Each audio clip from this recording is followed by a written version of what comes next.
Hello friends. Did you know that nearly 80% of those who watch my videos aren't subscribed? If you enjoy the content, I'd truly appreciate it if you hit that subscribe button. It helps a lot.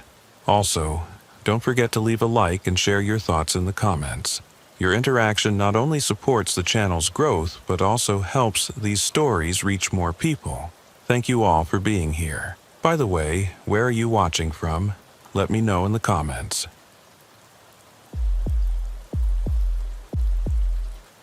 Officer Marcus Thompson had been working the Riverside Police Department for 12 years, and he thought he'd seen everything suburban Ohio had to offer. Drug busts in strip mall parking lots, domestic disputes that spilled onto manicured lawns, and the occasional break-in at one of the cookie-cutter houses that lined the streets like dominoes. What he hadn't expected was to spend a Thursday morning staring at security footage that would keep him awake for months to come. The call had come in at 6:47 a.m. from a frantic husband named David Kellerman. His wife, Brittany, had gone to Wilson's Supermart for their weekly grocery run the previous afternoon and never came home. Her 2019 Honda Pilot was found in the parking lot, doors unlocked, purse still sitting in the driver's seat with her wallet, phone, and keys inside. The shopping cart she'd been using was discovered 3 aisles away from the produce section, half filled with items from her carefully written list. What made the whole thing even more unsettling was that Brittany Kellerman was the kind of person who planned everything down to the minute. David had shown Marcus the color-coded family calendar that hung in their kitchen, where every appointment, every soccer practice for their twin daughters, every grocery trip was meticulously scheduled. Tuesday, Emma's dance class. Wednesday, Sophia's piano lesson. Thursday, groceries at Wilson's, 2:30 p.m. sharp. "She's never late," David had said, his voice cracking as he sat in the sterile interview room at the station. "Never. If Brittany says she'll be somewhere at 2:30, she's there at 2:25. When she didn't answer her phone by 4, I knew something was wrong." Marcus had nodded sympathetically, taking notes while his partner, Officer Kyle Morrison, asked the standard questions about recent arguments, financial troubles, any sign that Brittany might have wanted to disappear. But David's answers painted the picture of a woman with absolutely no reason to vanish. They had a solid marriage, healthy finances, 2 daughters who adored their mother, and a social circle that revolved around school functions and neighborhood barbecues. The initial search of the Supermart had yielded nothing. Store employees remembered seeing Brittany, a petite blonde woman in her late 30s with an easy smile, but couldn't recall anything unusual about her behavior. The store manager, a nervous man named Ryan Hutchins, had immediately offered to review the security footage, which is how Marcus found himself in the cramped security office at 9 a.m. the next morning, watching grainy black and white images flicker across multiple monitors. "This is her coming in," Ryan said, pointing to timestamp 2:28 p.m. on monitor 3. "Parking lot camera shows her getting out of the Honda Pilot, grabbing a cart from the corral." Marcus watched as Brittany Kellerman walked through the automatic doors, her movements casual and relaxed.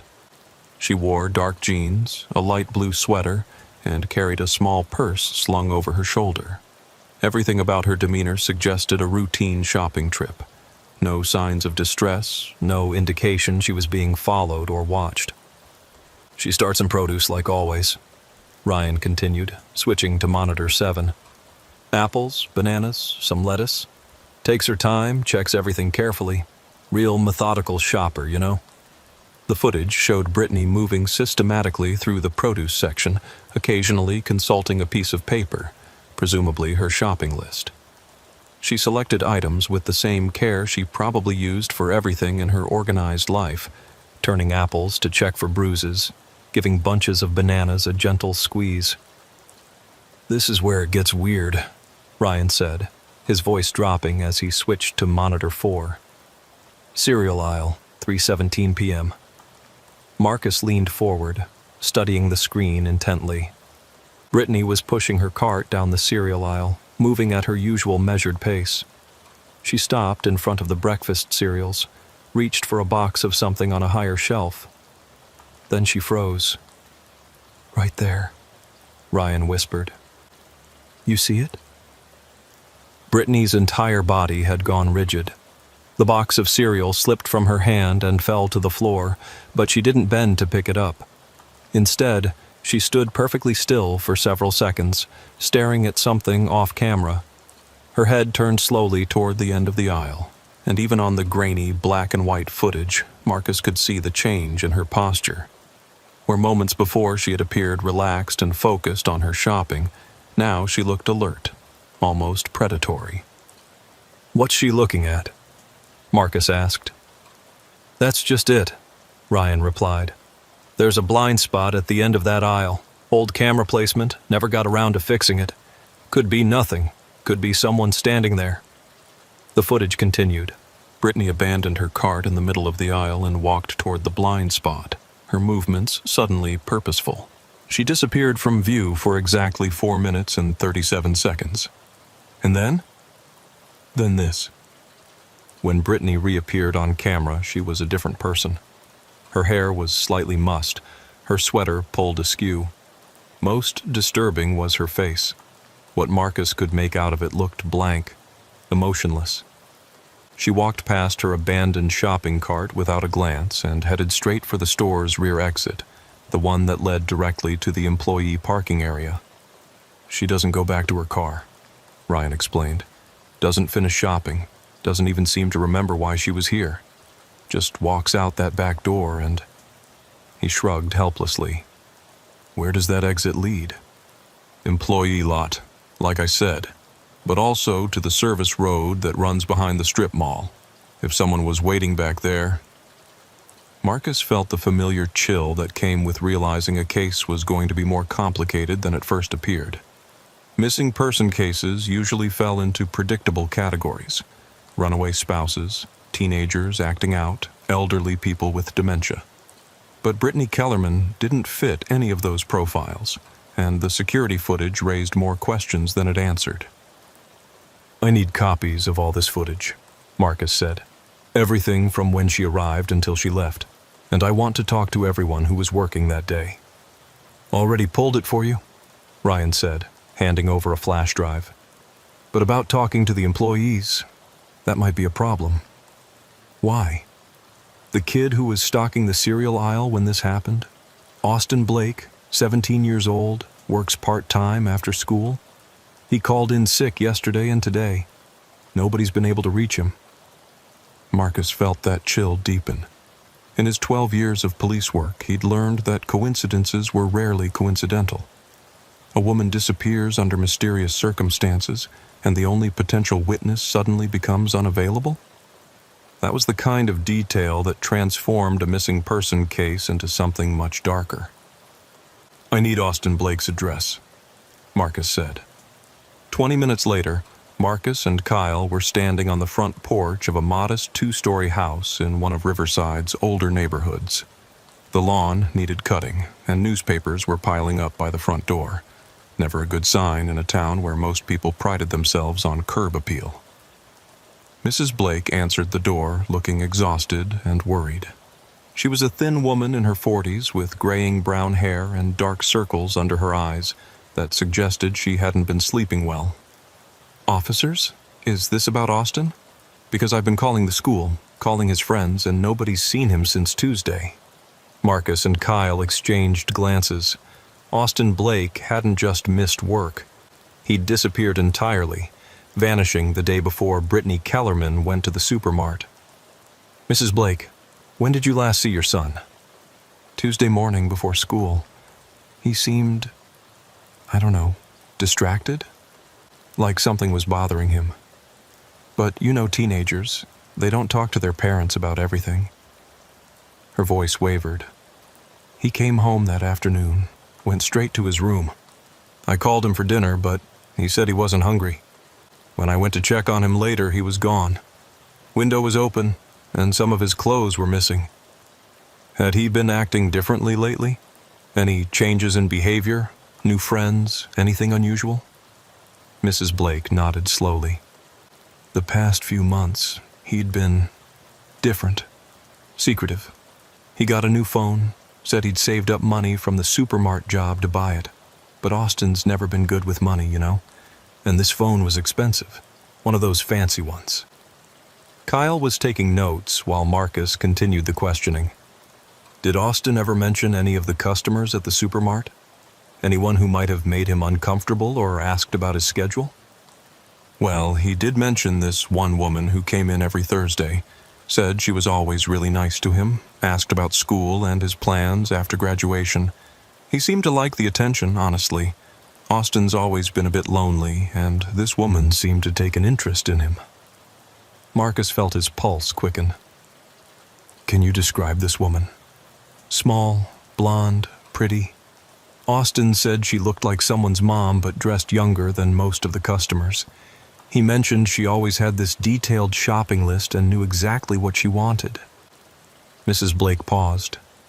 Wait, you don't think she had something to do with Austin's disappearance, do you? Rather than answer directly, Marcus asked for permission to search Austin's room.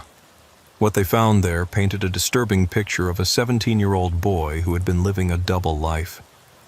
Hidden under Austin's mattress was a burner phone, different from the expensive smartphone his mother had mentioned. The phone contained dozens of text messages exchanged with someone identified only as B in the contacts. The messages started innocuous enough. Compliments about Austin's work ethic, questions about his interests and future plans. But as Marcus scrolled through the conversation history, the tone shifted. The messages from B became increasingly personal, probing into Austin's home life, his relationship with his mother, his fears and insecurities. She seemed to instinctively know exactly what a lonely teenage boy needed to hear. She told him he was mature for his age, that she understood him in ways his family and friends never could. She spoke about feeling trapped in her own perfect life, surrounded by people who didn't really see her. Look at this, Kyle said, pointing to a message dated 3 weeks earlier. B. Sometimes I watch you at work and think about how different my life could have been if I'd met someone like you when I was younger. Austin. You shouldn't say stuff like that. You're married. B. Are you going to tell me you've never thought about older women? I see how you look at me when I come through your line. Austin. Maybe, sometimes. B. I've been thinking about you too. More than I should. The conversation continued in that vein, with B gradually escalating the intimate nature of their exchanges while Austin seemed to be fighting his own moral reservations. She was patient, persistent, never pushing too hard too fast. It was a textbook example of grooming behavior, executed by someone who clearly understood exactly how to manipulate a vulnerable teenager. The final series of messages was dated Tuesday afternoon, the day Austin disappeared. B. I can't stop thinking about our conversation, about what you said you wanted. Austin. My mom would kill me if she found out I was talking to you like this. B. That's why it has to be our secret. You said you trusted me. Austin. I do trust you. B. Then meet me tonight. I know a place where we can be alone, where we can talk without worrying about anyone finding out. Austin. I don't know. This feels wrong. B. Nothing about the way I feel about you is wrong. But if you're not ready, if you're still just a kid who needs his mommy's permission. Austin. I'm not a kid. B. Then prove it. Meet me at the storage units on Miller Road at 11 p.m. Building C, Unit 47. And Austin, don't tell anyone where you're going. This has to stay between us. The message thread ended there. Marcus stared at the phone screen, pieces of a horrifying puzzle beginning to fall into place. Brittany Kellerman, devoted wife and mother, pillar of the suburban community, had been conducting an illicit relationship with a teenage employee at the grocery store where she shopped. She had lured him to an isolated location with promises of a romantic encounter, and then both of them had vanished. But that left the biggest question of all unanswered. What had happened at that storage unit? And if Brittany Kellerman was capable of manipulating and potentially harming a teenage boy, what else might she be capable of? "We need to get to those storage units," Marcus said, already heading for the door. Kyle nodded grimly. "And we need to call in a full forensics team, because I have a feeling we're not looking for two missing persons anymore." As they drove toward Miller Road, Marcus couldn't shake the image of Brittany Kellerman's blank, emotionless face on the security footage. Whatever had happened in that blind spot at the supermart, it had transformed a seemingly normal suburban mother into someone or something entirely different. And somewhere in the back of his mind, a small voice whispered a question that would haunt him for weeks to come. If Brittany Kellerman could fool her own husband and children about who she really was, how many other people in Riverside were hiding similar secrets behind their perfect suburban facades? The storage facility on Miller Road sat at the edge of town, surrounded by chain-link fence and accessible only through a single gate. It was the kind of place people rented units at when they needed to hide things they couldn't keep at home. Old furniture, seasonal decorations, or in some cases, evidence of crimes they'd rather forget. As Marcus and Kyle pulled into the parking lot, the facility manager was already waiting for them by the main office. Word traveled fast in small towns, and news that the police were interested in one of the units had clearly reached him quickly.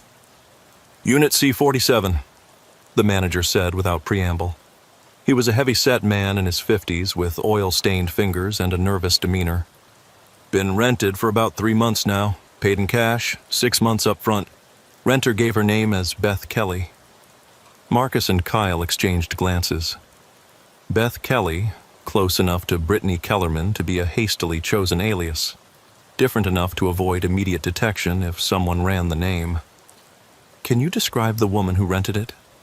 "Small, blonde, real polite. Said she needed somewhere to store some things while she went through a divorce. You know, stuff she didn't want her husband to find during the proceedings. Happens more than you'd think." They followed the manager through a maze of identical storage buildings until they reached Unit C-47. The metal roll-up door was secured with a heavy padlock, and there were no windows or other ways to see inside. "We're going to need bolt cutters," Marcus said. While Kyle went to fetch the necessary tools from their patrol car, Marcus walked the perimeter of the building, looking for any signs of disturbance. The concrete floor of the covered walkway showed faint drag marks leading to and from Unit C-47, and there were what looked like dried blood drops near the base of the door. When Kyle returned with the bolt cutters, Marcus had already called for backup and a full forensics team. Whatever they were about to find inside that storage unit, he had a feeling it was going to require more expertise than 2 patrol officers could provide. The padlock snapped with a metallic crack that echoed through the storage facility. Marcus grabbed the door handle and began to roll it up, the metal grinding against its tracks as the contents of Unit C-47 were gradually revealed. What they saw inside would change everything they thought they knew about Brittany Kellerman, Austin Blake, and the dark secrets that could fester beneath the surface of even the most ordinary-seeming lives. But that revelation would have to wait until they could process what their eyes were telling them, because the scene inside Unit C-47 was unlike anything either officer had encountered in their combined 20-plus years of police work. And in that moment, Marcus realized that Brittany Kellerman's disappearance from the supermart wasn't the beginning of their investigation. It was just the latest chapter in a story that had been unfolding in the shadows of Riverside for much longer than anyone had imagined. The smell hit them first, a sickly sweet combination of decay and industrial disinfectant that made Kyle gag and step backward. Marcus forced himself to breathe through his mouth as his eyes adjusted to the dim interior of storage Unit C-47, trying to make sense of what he was seeing. The unit had been converted into something that resembled a twisted combination of a laboratory and an artist's studio. The walls were lined with metal shelving units, each containing dozens of glass jars filled with clear liquid and floating objects that Marcus didn't want to examine too closely. A fold-out table dominated the center of the space, covered with notebooks, photographs, and what appeared to be detailed anatomical drawings. But it was the far corner that made Marcus reach for his radio to call for immediate backup. Austin Blake was there, or what remained of him. The 17-year-old boy was suspended from the ceiling by a complex system of ropes and pulleys, his body positioned in a way that suggested he had been used for some kind of grotesque experiment. His eyes had been surgically removed, and in their place were small cameras, their red recording lights blinking steadily in the dim light of the storage unit. "Jesus Christ," Kyle whispered, his voice barely audible. Marcus was already on his radio, calling for detectives, forensics, the coroner, and anyone else who might be equipped to process what they'd stumbled into. As he spoke, he forced himself to continue examining the scene, knowing that every detail might be crucial to understanding what had happened here. The notebooks on the table were filled with meticulous handwriting in what appeared to be Brittany Kellerman's neat script. Marcus used a pen to flip through the pages, careful not to contaminate potential evidence. What he read made his blood run cold. Entry 1. Subject acquired successfully. Initial resistance minimal once sedation took effect. Preliminary measurements completed. Subject appears to be in excellent physical condition for the procedure. Entry 7. Subject has adapted well to the restraint system. Vital signs remain stable. Beginning Phase 2 of the observation protocol. The cameras are functioning perfectly. I can now see everything he sees, even in complete darkness. Entry 12. Remarkable discovery. The subject's capacity for terror seems to be limitless. Even after days of conditioning, each new stimulus produces the same intense physiological response. The fear never diminishes. It only transforms. Entry 18. Subject has stopped attempting verbal communication. This is expected at this stage of the process. The cameras continue to function, providing fascinating data about how the human eye responds to various forms of visual trauma. The entries continued for weeks, documenting what appeared to be a systematic torture and psychological experimentation program. Brittany had been using Austin Blake as a test subject for procedures that defied both medical ethics and basic human decency. "Marcus!" Kyle called from the far side of the unit. "You need to see this." Kyle was standing in front of a second table that had been hidden behind a portable screen. This table held dozens of photographs, all carefully organized in manila folders, labeled with dates going back over 3 years. The photos showed other victims, men and women of various ages, all positioned in the same restraint system that currently held Austin Blake's body.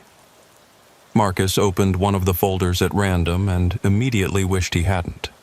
The photographs inside documented the systematic torture of a middle-aged man over what appeared to be several months. Like Austin, his eyes had been replaced with cameras, and the images showed the progressive deterioration of his physical and mental condition as Brittany subjected him to increasingly elaborate forms of abuse. "How many?" Marcus asked, though he wasn't sure he wanted to know the answer. Kyle was counting the folders with shaking hands. 17. 17 separate victims over the past 3 years. The sound of approaching sirens grew louder as backup arrived, but Marcus barely noticed. He was staring at a wall covered with what appeared to be a detailed map of Riverside and the surrounding areas. Red pins marked dozens of locations throughout the town, connected by colored string that formed a complex web of relationships and connections. Each pin was labeled with a name and a date. Some he recognized, residents who had been reported missing over the past few years, their cases eventually going cold when no evidence could be found. Others were names he'd never heard before, suggesting that Brittany's activities had gone far beyond what the local police had ever suspected. But it was the blue pins that made Marcus's hands tremble as he studied the map. These marked locations where Brittany had apparently been observing potential future victims, studying their routines and habits before making her move. And scattered throughout Riverside were dozens of blue pins, suggesting that her work was far from finished. One blue pin caught his attention immediately. It was placed at the address where he lived with his wife and 2 daughters. Detective Sarah Rodriguez arrived within 20 minutes, followed closely by a full forensics team and the county coroner. She took one look at the scene inside the storage unit and immediately called for additional resources from the state police, recognizing that they were dealing with something far beyond the capabilities of the Riverside Police Department. "We're going to need to evacuate a 6-block radius around this facility," she told Marcus as they stood outside the storage unit, watching crime scene technicians photograph every inch of the interior. "If she's been conducting chemical experiments in there, we don't know what kind of contamination we're dealing with." "What about Brittany Kellerman? Any sign of her?" Rodriguez shook her head. "The Honda Pilot is still in the Supermart parking lot. No activity on her credit cards, no cell phone pings. It's like she vanished into thin air after walking out of that store." "Except now we know she didn't vanish," Marcus said. "She transformed. Everything about her behavior on that security footage makes sense now. She wasn't the victim of some random crime. She was a predator who decided it was time to disappear before anyone could connect her to all this." They were interrupted by one of the forensics technicians, a young woman who looked pale and shaken as she approached with a clipboard full of preliminary findings. "Detective Rodriguez, we found something else. There's a hidden panel in the back wall of the storage unit. Behind it is what appears to be a second chamber." Marcus and Rodriguez followed the technician back into the storage unit, where other members of the team had removed a section of what had appeared to be solid wall to reveal a smaller room beyond. This space contained more sophisticated equipment, computer monitors, recording devices, and what looked like a surgical suite, complete with an operating table and medical instruments. But it was the walls of this hidden chamber that provided the most chilling revelation. They were covered from floor to ceiling with television screens, each one showing a different view from the cameras that had been implanted in Brittany's victims. Some screens showed only darkness, suggesting the victims were deceased, but others displayed moving images. Terrified eyes darting back and forth, tears streaming down faces that couldn't be seen. "My God," Rodriguez whispered. "She's still got some of them. They're still alive." A technician was already working to trace the signals from the various camera feeds, trying to determine where the surviving victims were being held. The feeds appeared to be coming from multiple locations throughout the county, suggesting that Brittany had established several different facilities for her experiments. Marcus studied the screens showing active feeds, trying to identify anything that might help locate the victims. One screen caught his attention. The view showed what appeared to be a residential basement, with distinctive stone walls and an old-fashioned coal furnace that looked familiar. "I know where this is," he said suddenly. "That basement. I've seen it before." Rodriguez looked at him expectantly. 3 months ago, we responded to a wellness check at 1247 Elm Street. Elderly woman named Dorothy Morrison hadn't been seen for a few days, but when we checked the house, it was empty. We assumed she'd gone to stay with relatives and forgotten to tell anyone. But that basement, Marcus pointed at the screen. Same stone walls, same old furnace. "Get units to that address immediately," Rodriguez ordered. "And check the property records. I want to know who owns that house now." As police cars raced toward Elm Street, Marcus continued studying the wall of monitors, looking for other locations he might recognize. The scale of Brittany's operation was becoming clear. She hadn't just been abducting and torturing individual victims. She had been systematically targeting isolated members of the community, people whose disappearances wouldn't be immediately noticed or investigated. The elderly, the mentally ill, transients, and troubled teenagers like Austin Blake, all people who existed on the margins of Riverside's suburban community, invisible to most of their neighbors until they vanished entirely. "Detective," one of the technicians called out, "we've got something else. There's a computer terminal back here that appears to be connected to a much larger network.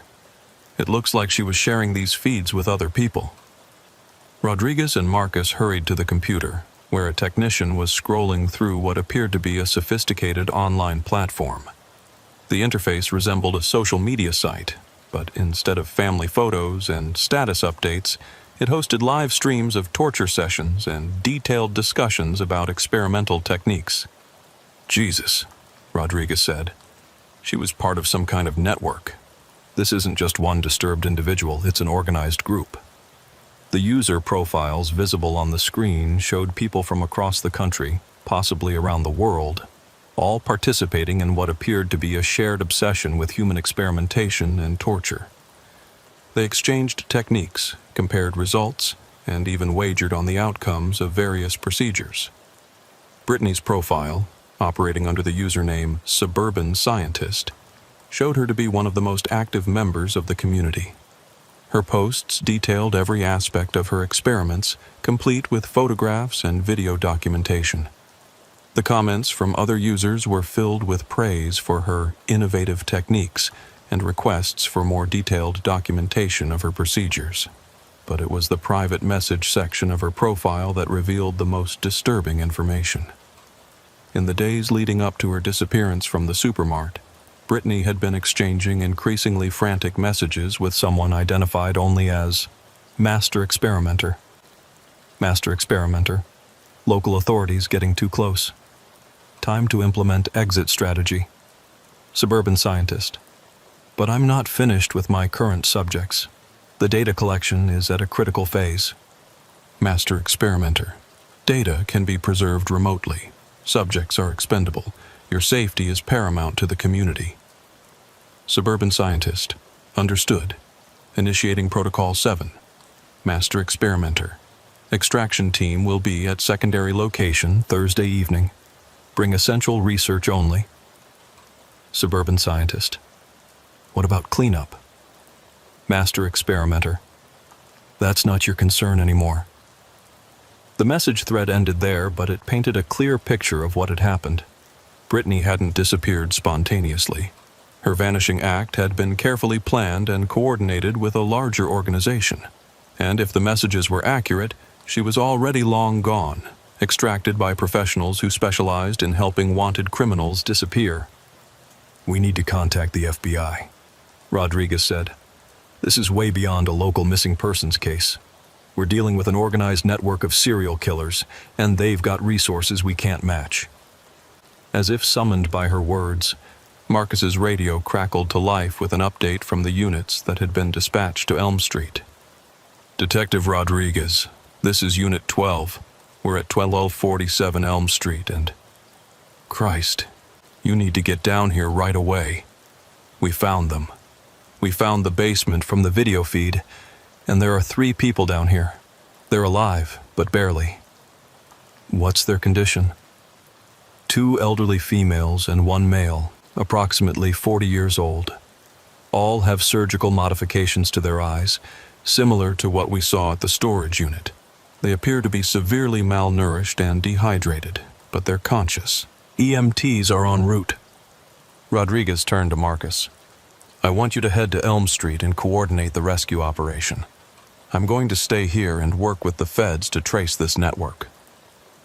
As Marcus drove toward Elm Street, his mind was racing with the implications of what they'd discovered.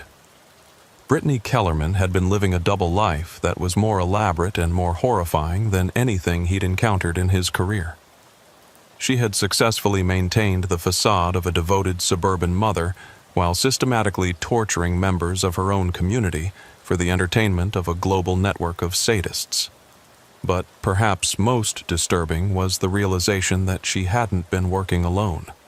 Somewhere in Riverside, possibly living in a house just like the one Marcus went home to every night, other members of this network were continuing their work. The blue pins on Brittany's map suggested that multiple victims had been identified and were being watched, waiting for their turn to disappear into the nightmare world that existed just beneath the surface of suburban normalcy. As he pulled up to 1247 Elm Street, Marcus couldn't shake the feeling that Brittany's disappearance wasn't the end of their investigation. It was just the beginning of something much larger and more dangerous than anyone in Riverside had ever imagined. And somewhere in the back of his mind, he couldn't stop thinking about that blue pin placed at his home address, and what it might mean for his own family's safety. The basement at 1247 Elm Street was a chamber of horrors that would haunt Marcus for the rest of his career. The 3 victims they found there had been reduced to barely human shells, their eyes replaced with the same camera systems they'd seen on Austin Blake, their bodies bearing evidence of months of systematic torture and experimentation. Dr. Patricia Williams, the elderly woman who lived 2 blocks from Marcus's own house, had been missing for 8 months. Her family had assumed she'd moved to an assisted living facility after she stopped answering their calls, never reporting her disappearance to police. Now she lay on a makeshift operating table, conscious but unable to speak, her throat bearing surgical scars that suggested her vocal cords had been deliberately damaged. The second victim, Margaret Foster, had been homeless before her disappearance, one of the invisible people that most of Riverside's residents pretended not to see as she pushed her shopping cart through downtown areas and slept in doorways. No one had reported her missing because no one had considered her worth missing. The third victim was the most shocking discovery. James Morrison was a respected high school mathematics teacher who had supposedly taken early retirement and moved to Florida to care for his aging mother. His colleagues had thrown him a farewell party just 6 months earlier, never suspecting that his sudden departure was actually the beginning of his descent into Brittany Kellerman's private hell. All 3 victims were alive but severely traumatized, their minds shattered by months of unimaginable abuse. The cameras in their eye sockets continued to broadcast their suffering to the online network that had been funding and encouraging Brittany's experiments. As EMTs worked to stabilize the victims for transport to the county medical center, Marcus coordinated with Detective Rodriguez and the FBI agents who had arrived to take over the investigation. The scope of what they'd uncovered was far beyond anything the Riverside Police Department was equipped to handle. Special Agent Diana Reeves from the FBI's Behavioral Analysis Unit had reviewed the evidence from the storage unit and determined that they were dealing with what she termed a distributed torture network, an organized group of individuals who shared resources, techniques, and victims across multiple jurisdictions. This isn't random violence, Agent Reeves explained as she briefed the local officers at an emergency command post set up in the Supermart parking lot. What we're seeing here is a sophisticated operation that's been running for years, possibly decades. They recruit members who appear to be model citizens, people with stable jobs, families, social connections that provide cover for their activities. She gestured to a large whiteboard where technicians had mapped out the connections they'd discovered in Brittany's computer files. The network extended across state lines, with active members in at least 12 different states and corresponding relationships with international contacts. Brittany Kellerman wasn't acting alone, and she wasn't the leader of this organization. Based on the communications we've recovered, she was what they call a field researcher, someone who conducted experiments and collected data for higher-ranking members of the network. Marcus studied the organizational chart that was emerging on the whiteboard. The network was structured like a corporation, with specialized roles for different types of members.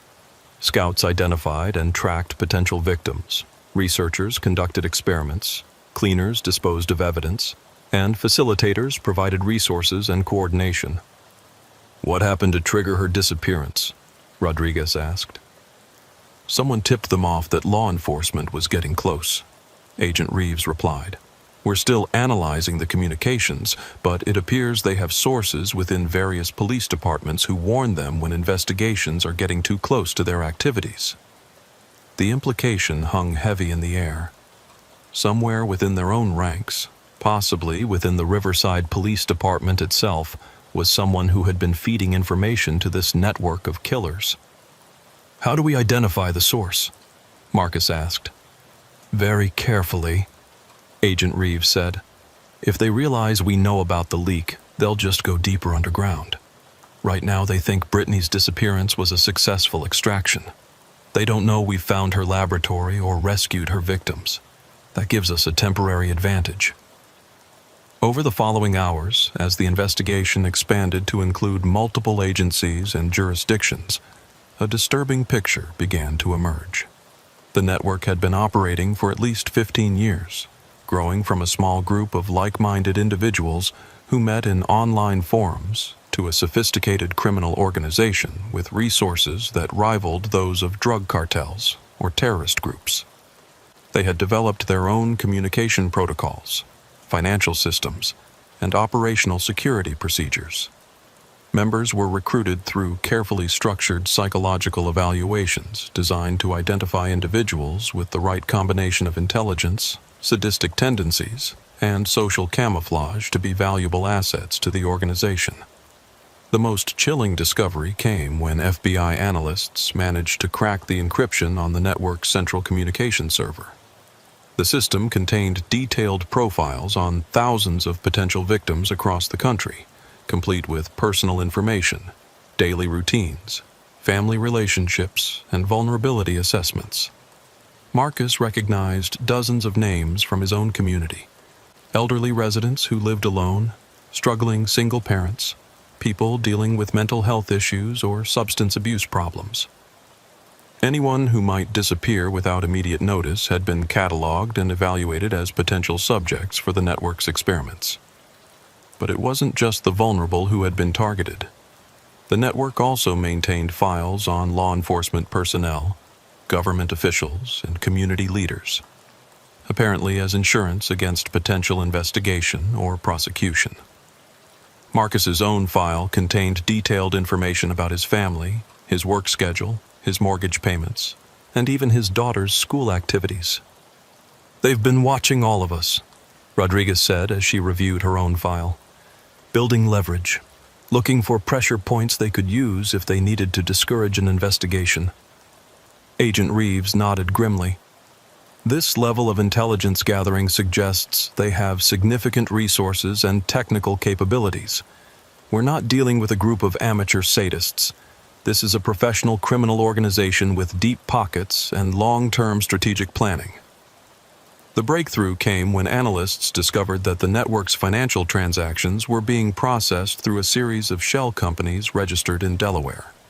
The paper trail led to an investment firm in Manhattan that appeared to be legitimate on the surface, but was actually serving as a front for the network's operations. Within hours of that discovery, coordinated raids were being planned across multiple states. But as federal agents prepared to move against the network's leadership, Marcus received a call that changed everything. Officer Thompson, this is Dr. Helen Carter at Riverside General Hospital. We need you down here immediately. It's about the victims you rescued from Elm Street. When Marcus arrived at the hospital, he found Dr. Carter waiting for him in the intensive care unit, her face pale and drawn with exhaustion. What's wrong? Are they going to be okay? Physically, they'll recover, Dr. Carter said.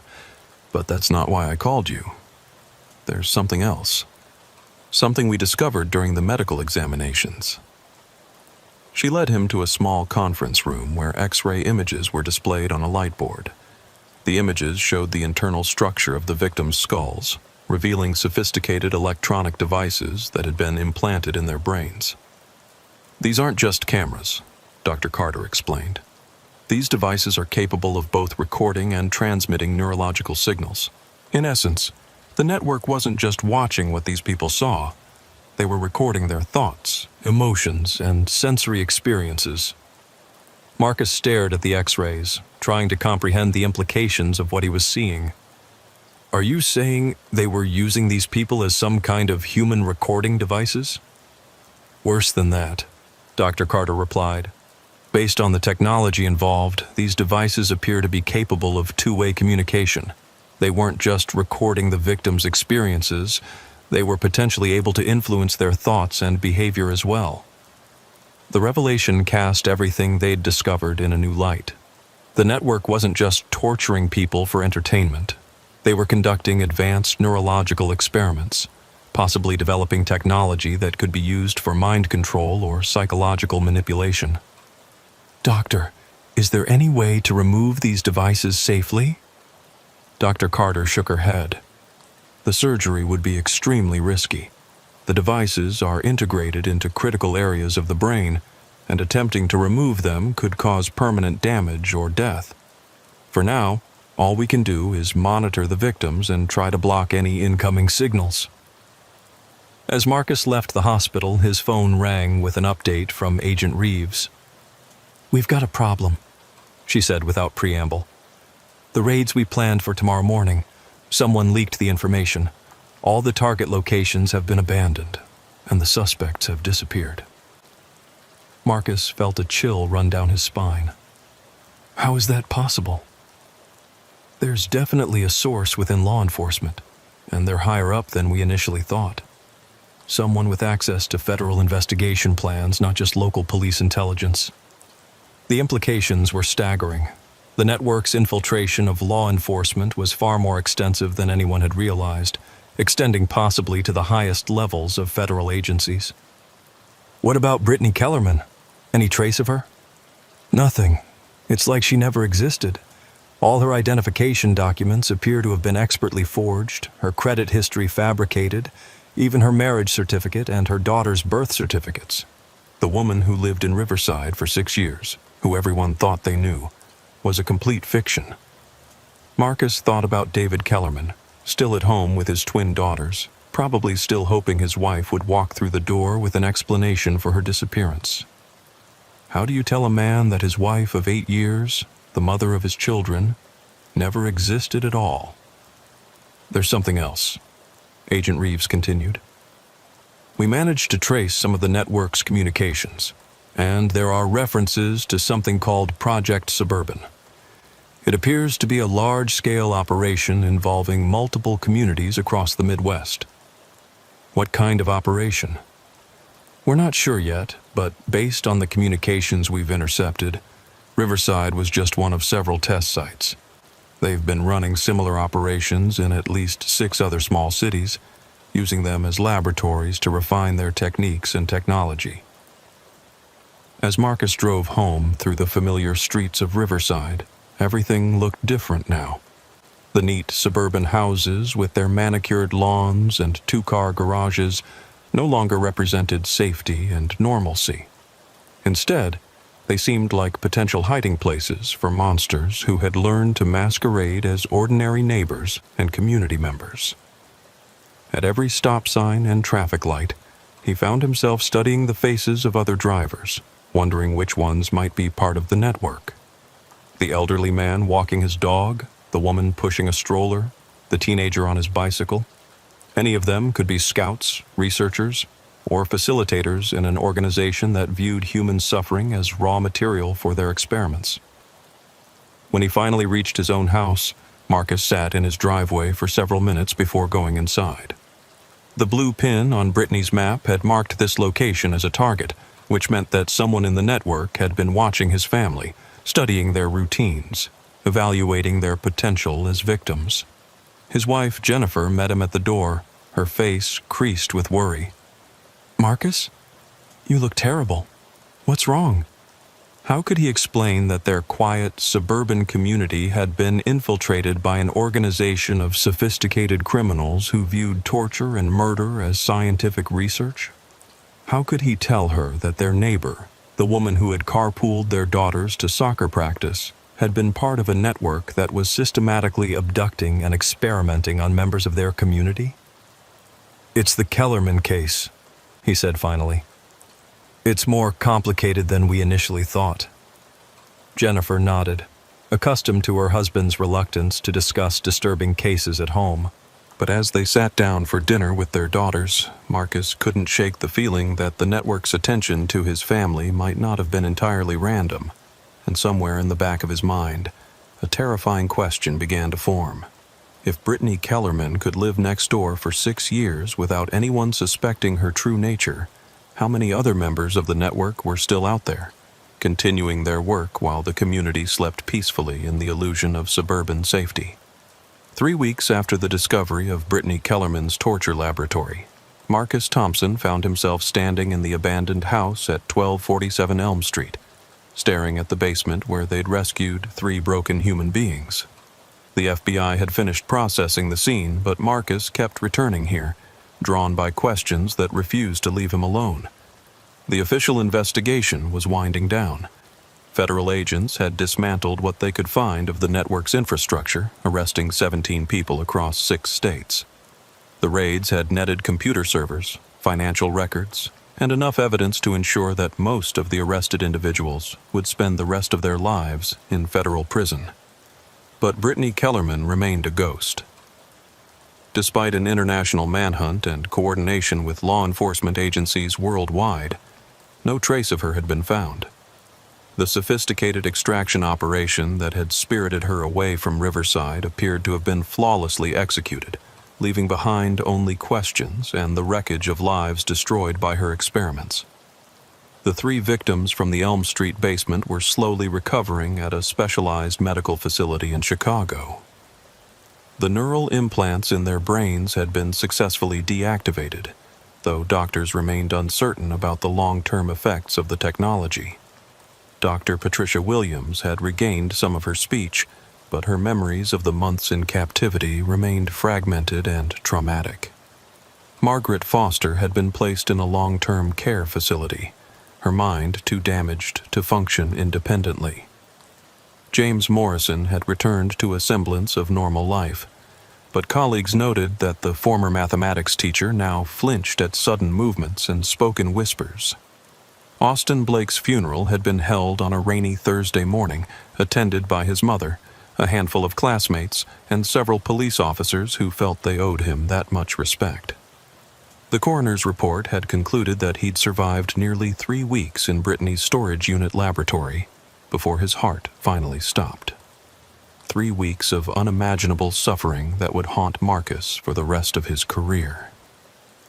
David Kellerman had moved away from Riverside with his daughters, unable to bear living in the house where he'd shared 6 years of marriage with a woman who had never existed.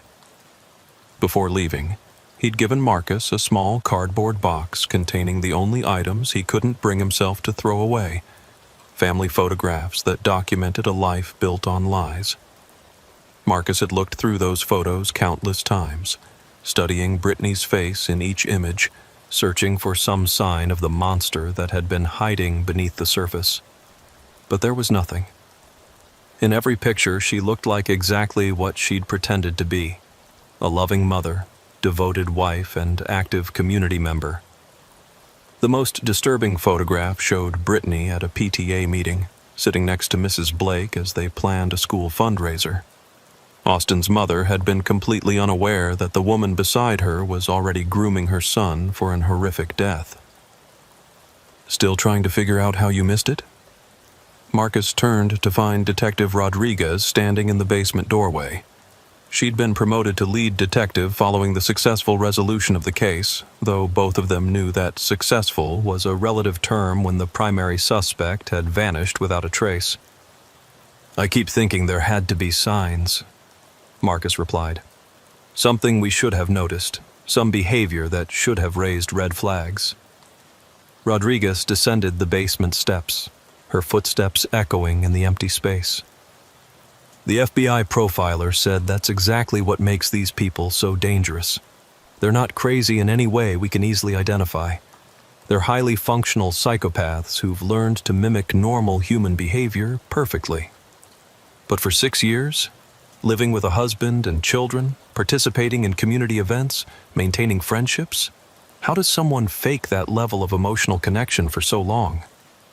"Maybe she wasn't faking all of it," Rodriguez suggested. "Maybe she genuinely cared about her family, even while she was torturing strangers in her spare time. People are capable of compartmentalizing in ways that don't make sense to the rest of us." Marcus considered this possibility, but it somehow made the whole situation even more disturbing.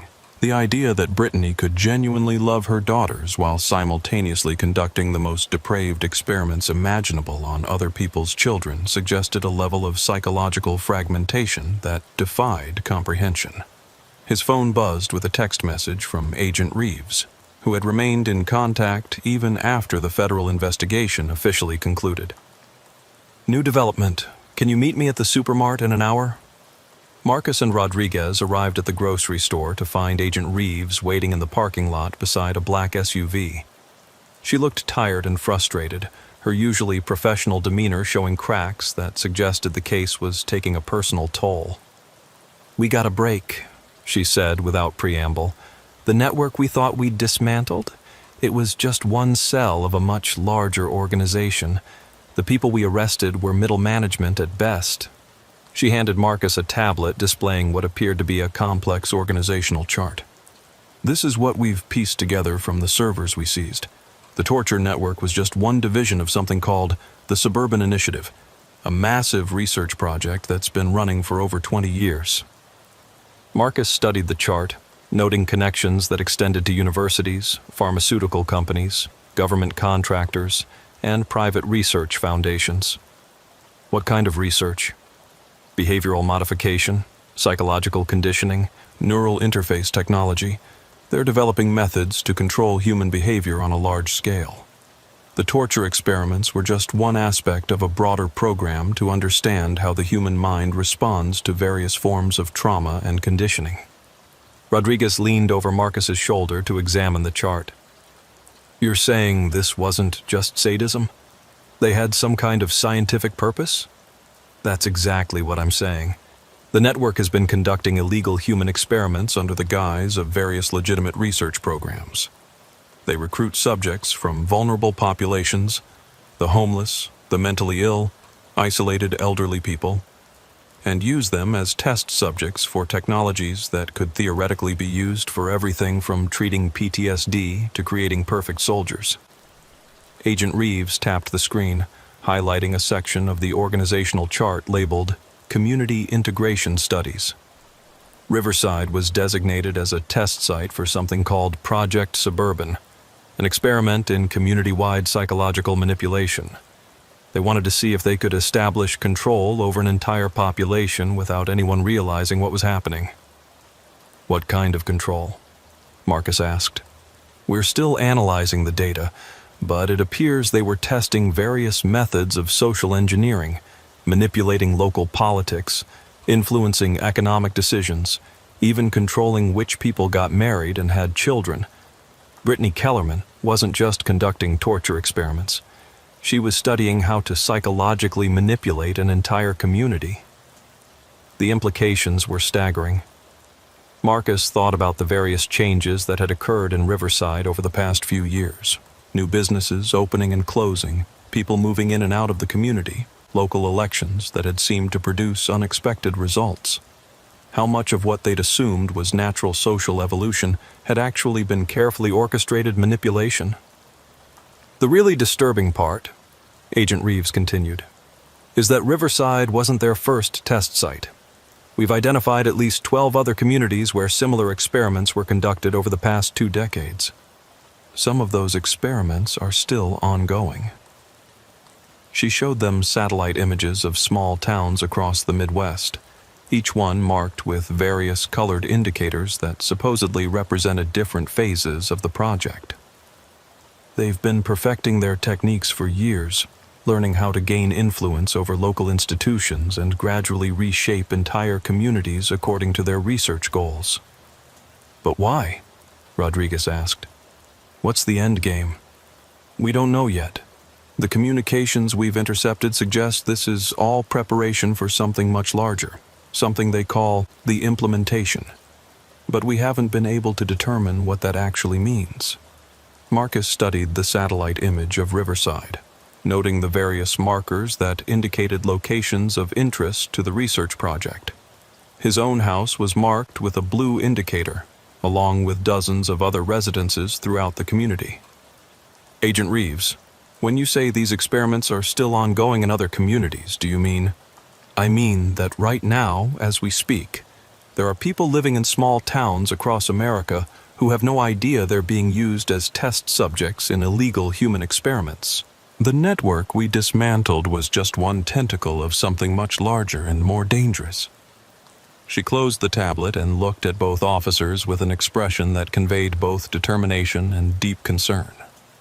The Bureau is putting together a multi-agency task force to investigate the suburban initiative, but it's going to take years to unravel the full scope of what they've been doing. In the meantime, we need to assume that some of their assets are still in place, still conducting experiments, still gathering data for whatever they're ultimately planning. As Agent Reeves drove away, Marcus and Rodriguez stood in the Supermart parking lot where Brittany Kellerman had abandoned her Honda Pilot just weeks earlier. The store continued its normal operations, with customers coming and going as if nothing had ever happened. But Marcus now understood that the appearance of normalcy was itself potentially part of the experiment. How many of the people he could see? The elderly man loading groceries into his car, the young mother pushing her toddler in a shopping cart, the teenagers hanging out near the entrance. How many of them were genuine community members, and how many were researchers, assets, or test subjects in an experiment they didn't even know was happening? "Rodriguez," Marcus said as they walked back to their patrol car, "do you ever wonder if we actually solved anything? Or if we just uncovered one small piece of something so big that stopping it is impossible?"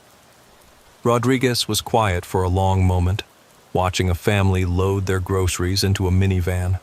The children were laughing and arguing in the back seat while their parents organized the bags in the cargo area, a scene of suburban domesticity that would have seemed perfectly normal just a month ago.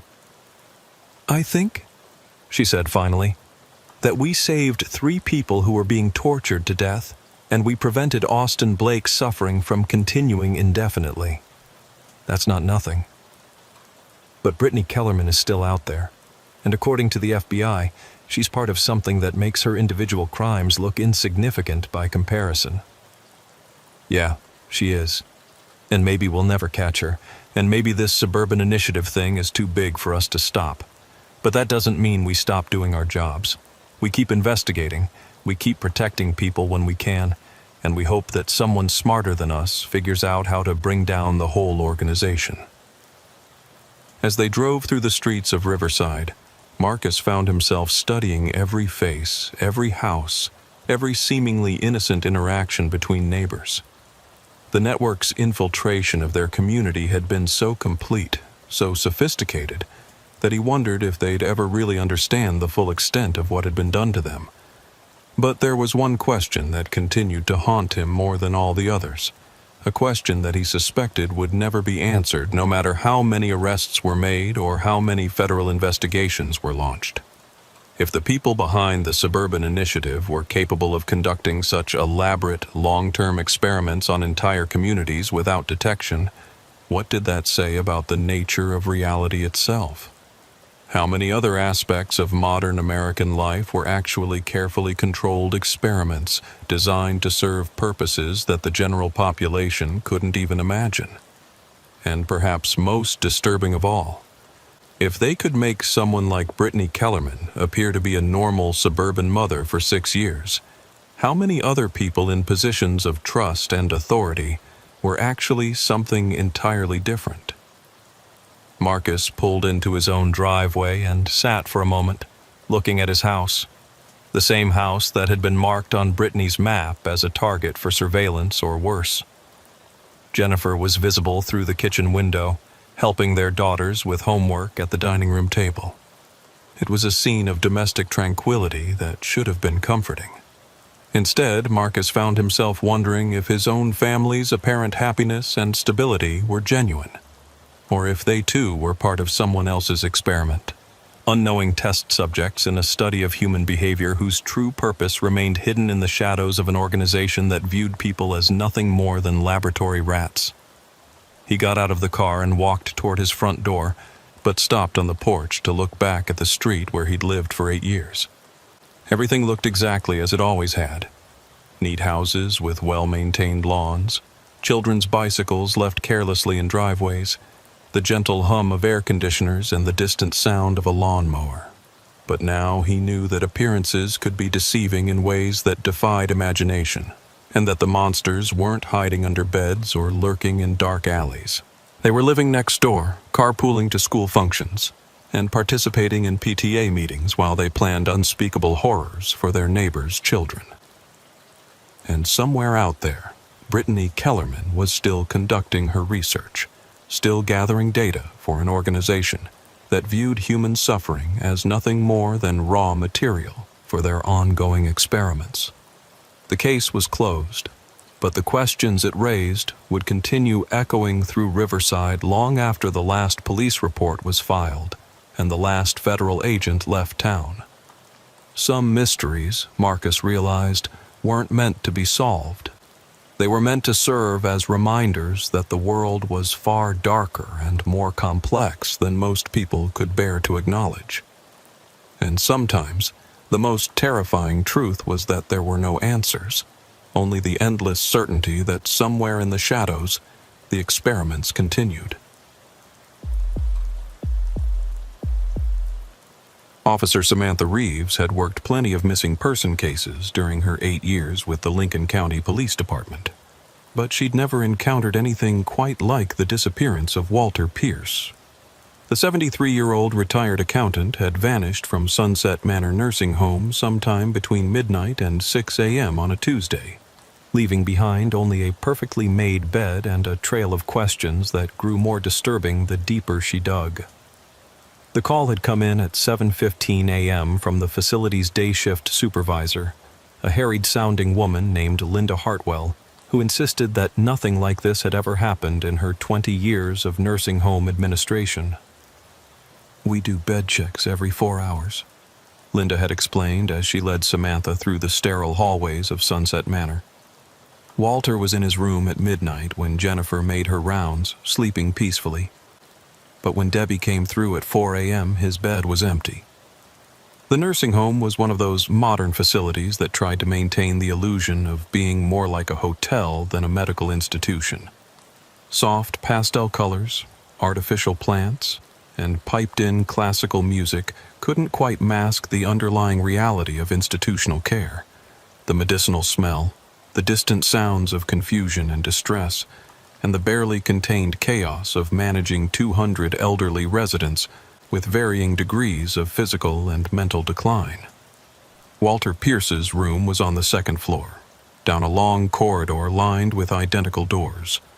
Room 247 had been left exactly as they'd found it that morning, pending the police investigation. The bed was made with military precision, every corner tucked perfectly, the pillows arranged with geometric symmetry that suggested someone had taken considerable care with the presentation. "That's not how we make the beds here," Linda said, noticing Samantha's attention to the bedding. "Our housekeeping staff does good work, but nothing that precise. It's almost like whoever made that bed was trying to send a message."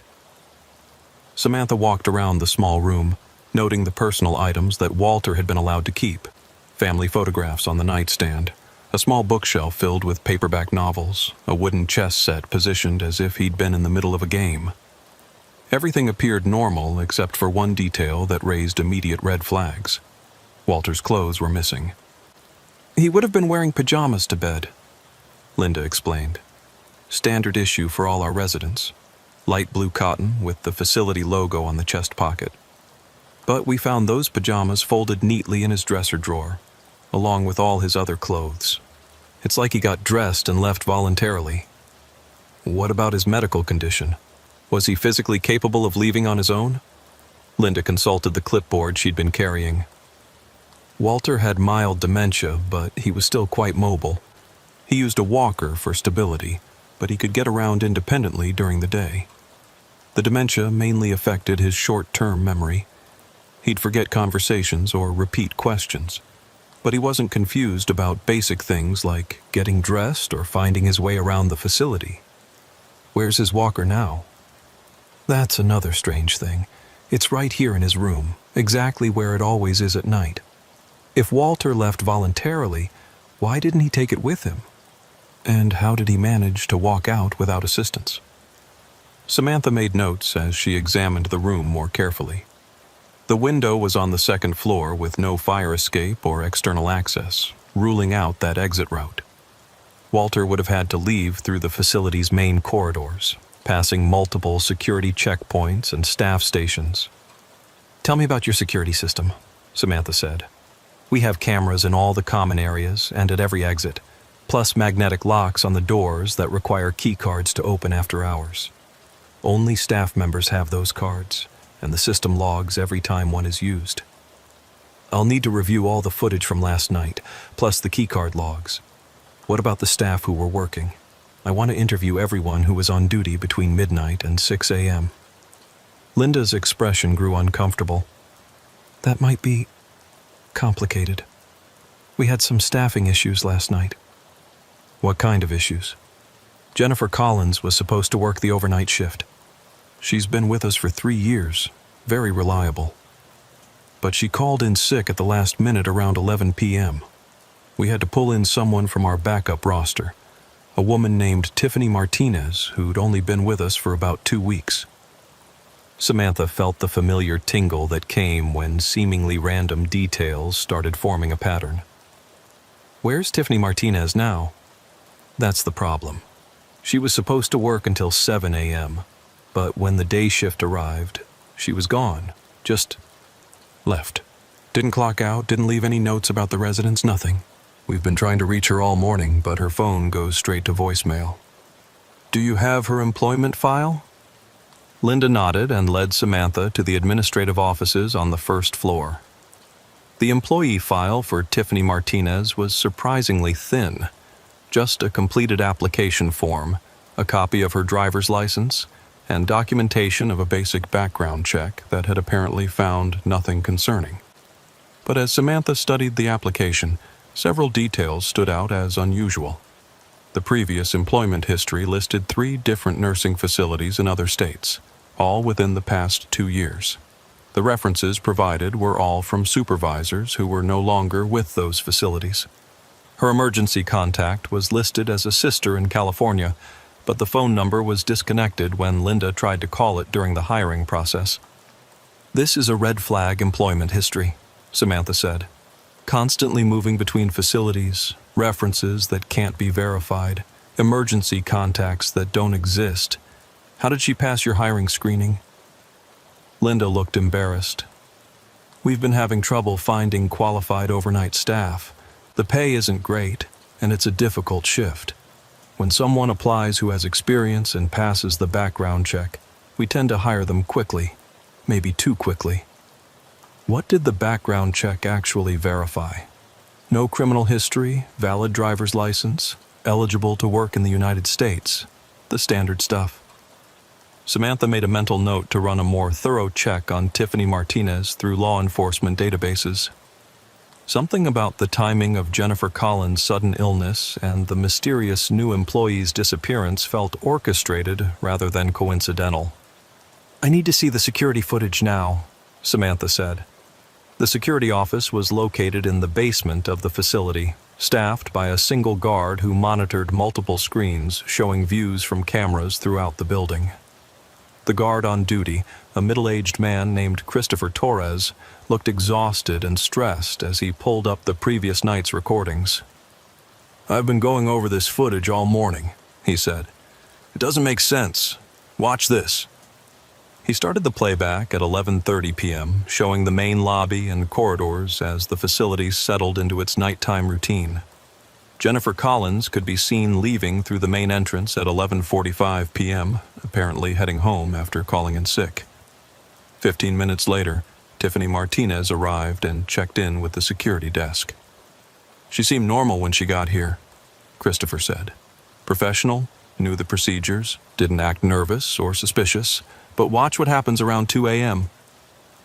The timestamp showed 2:17 a.m. when something strange occurred on the second-floor corridor camera.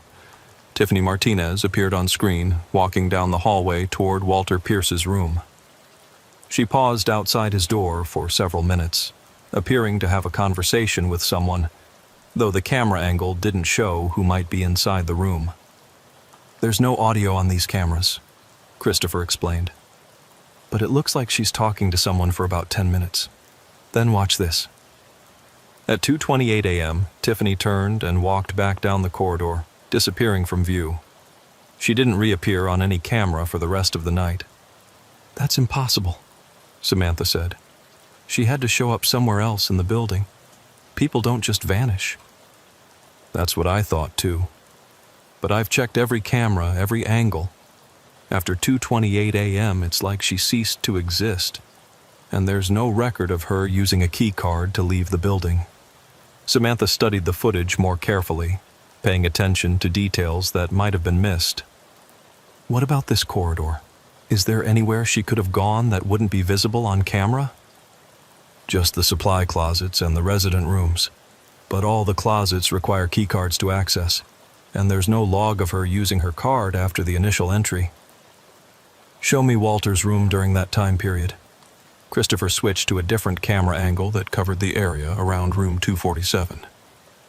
The timestamp showed 2:15 a.m. when Tiffany Martinez first appeared outside Walter's door. She stood there for exactly 12 minutes, definitely speaking to someone inside the room, occasionally gesturing as if explaining something complex. Then, at 2:27 a.m., the door to Walter's room opened and two figures emerged: Tiffany Martinez and Walter Pierce. But something was wrong with Walter's appearance. Instead of the pajamas he should have been wearing, he was fully dressed in street clothes, moving without his walker and showing none of the hesitation or confusion typical of dementia patients navigating unfamiliar situations in the middle of the night. "Freeze it there," Samantha said. "Look at Walter's face." Christopher paused the footage and zoomed in on Walter Pierce's image. Even with the poor resolution of the security camera, it was clear that his expression was completely blank. No emotion, no recognition, no sign of the personality that his family and caregivers knew. He looked like a man in a trance.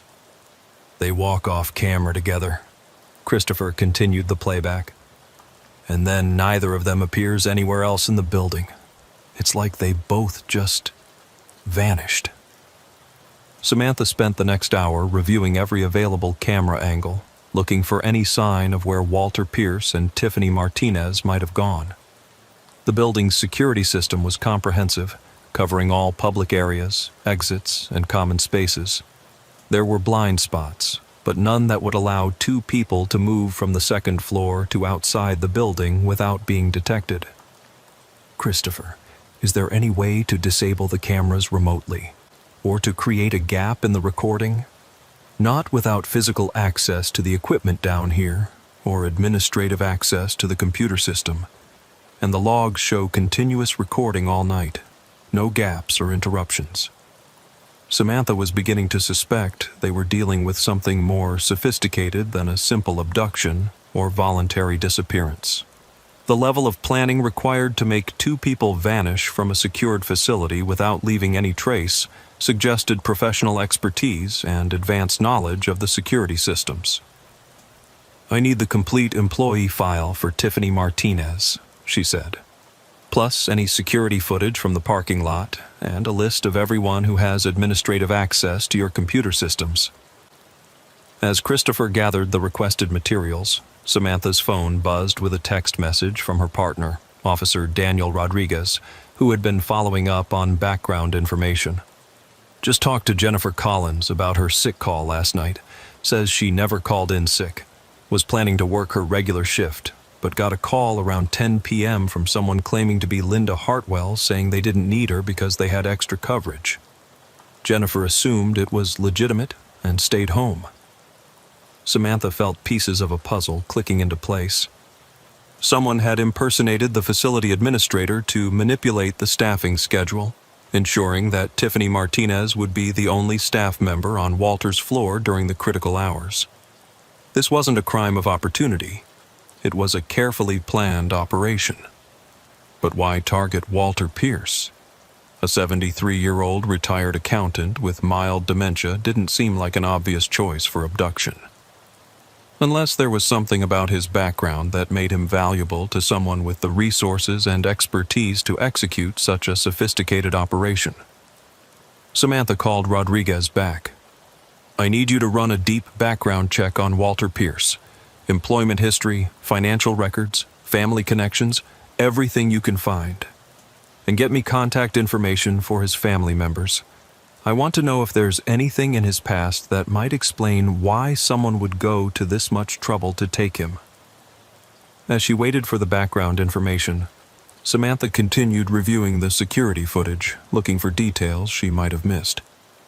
The more she studied the images of Walter Pierce leaving his room, the more convinced she became that his behavior was not natural. His movements were too coordinated for someone with dementia. His expression too vacant for someone making a conscious decision to leave.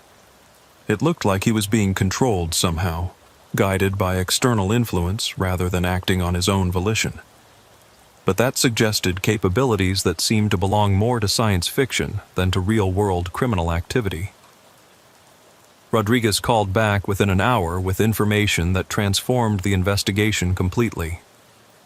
"You're not going to believe what I found about Walter Pierce," he said. "The guy wasn't just an accountant. From 1975 to 1995, he worked for a Department of Defense contractor called Advanced Research Solutions. His security clearance was top secret, and his work involved classified projects related to psychological warfare and behavior modification." Samantha felt a chill run down her spine. What kind of behavior modification? The records are heavily redacted, but it appears he was involved in developing techniques for what they called cognitive influence operations. Basically, methods for controlling or manipulating human behavior without the subject's awareness. Daniel, are you telling me that Walter Pierce spent 20 years developing mind control technology for the government? That's exactly what I'm telling you. And get this. Advanced Research Solutions was shut down in 1995 following a congressional investigation into unauthorized human experimentation. Several employees were indicted, but Walter Pierce was never charged. He took early retirement and moved to Lincoln County, where he's been living quietly ever since. The implications were staggering. Someone had gone to enormous trouble to abduct a man who possessed knowledge of classified behavior modification techniques developed by the government 30 years ago. But who would want that information, and what did they plan to do with it? "There's more," Rodriguez continued. "I found death certificates for 3 other former employees of Advanced Research Solutions, all within the past 6 months. Natural causes in every case. Heart attacks, strokes, that kind of thing. But all 3 were around Walter's age. All had similar security clearances and all died in different states under circumstances that didn't raise suspicion at the time. Someone's been systematically eliminating people with knowledge of these classified projects. That's what it looks like.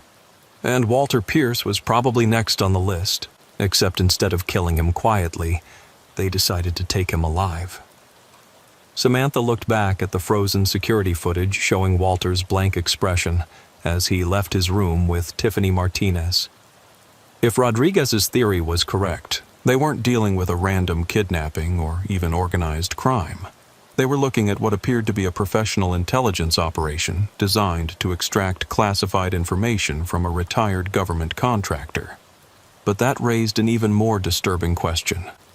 Who had the resources and motivation to conduct such an operation? And what did they plan to do with behavior modification techniques that the U.S. government had deemed too dangerous to continue developing? As Samantha drove back to the police station to coordinate with federal authorities, she couldn't shake the feeling that Walter Pierce's disappearance was just the beginning of something much larger and more dangerous than a simple missing person case. And somewhere in the back of her mind, she wondered how many other elderly residents in nursing homes across the country might be harboring secrets that someone was willing to kill for.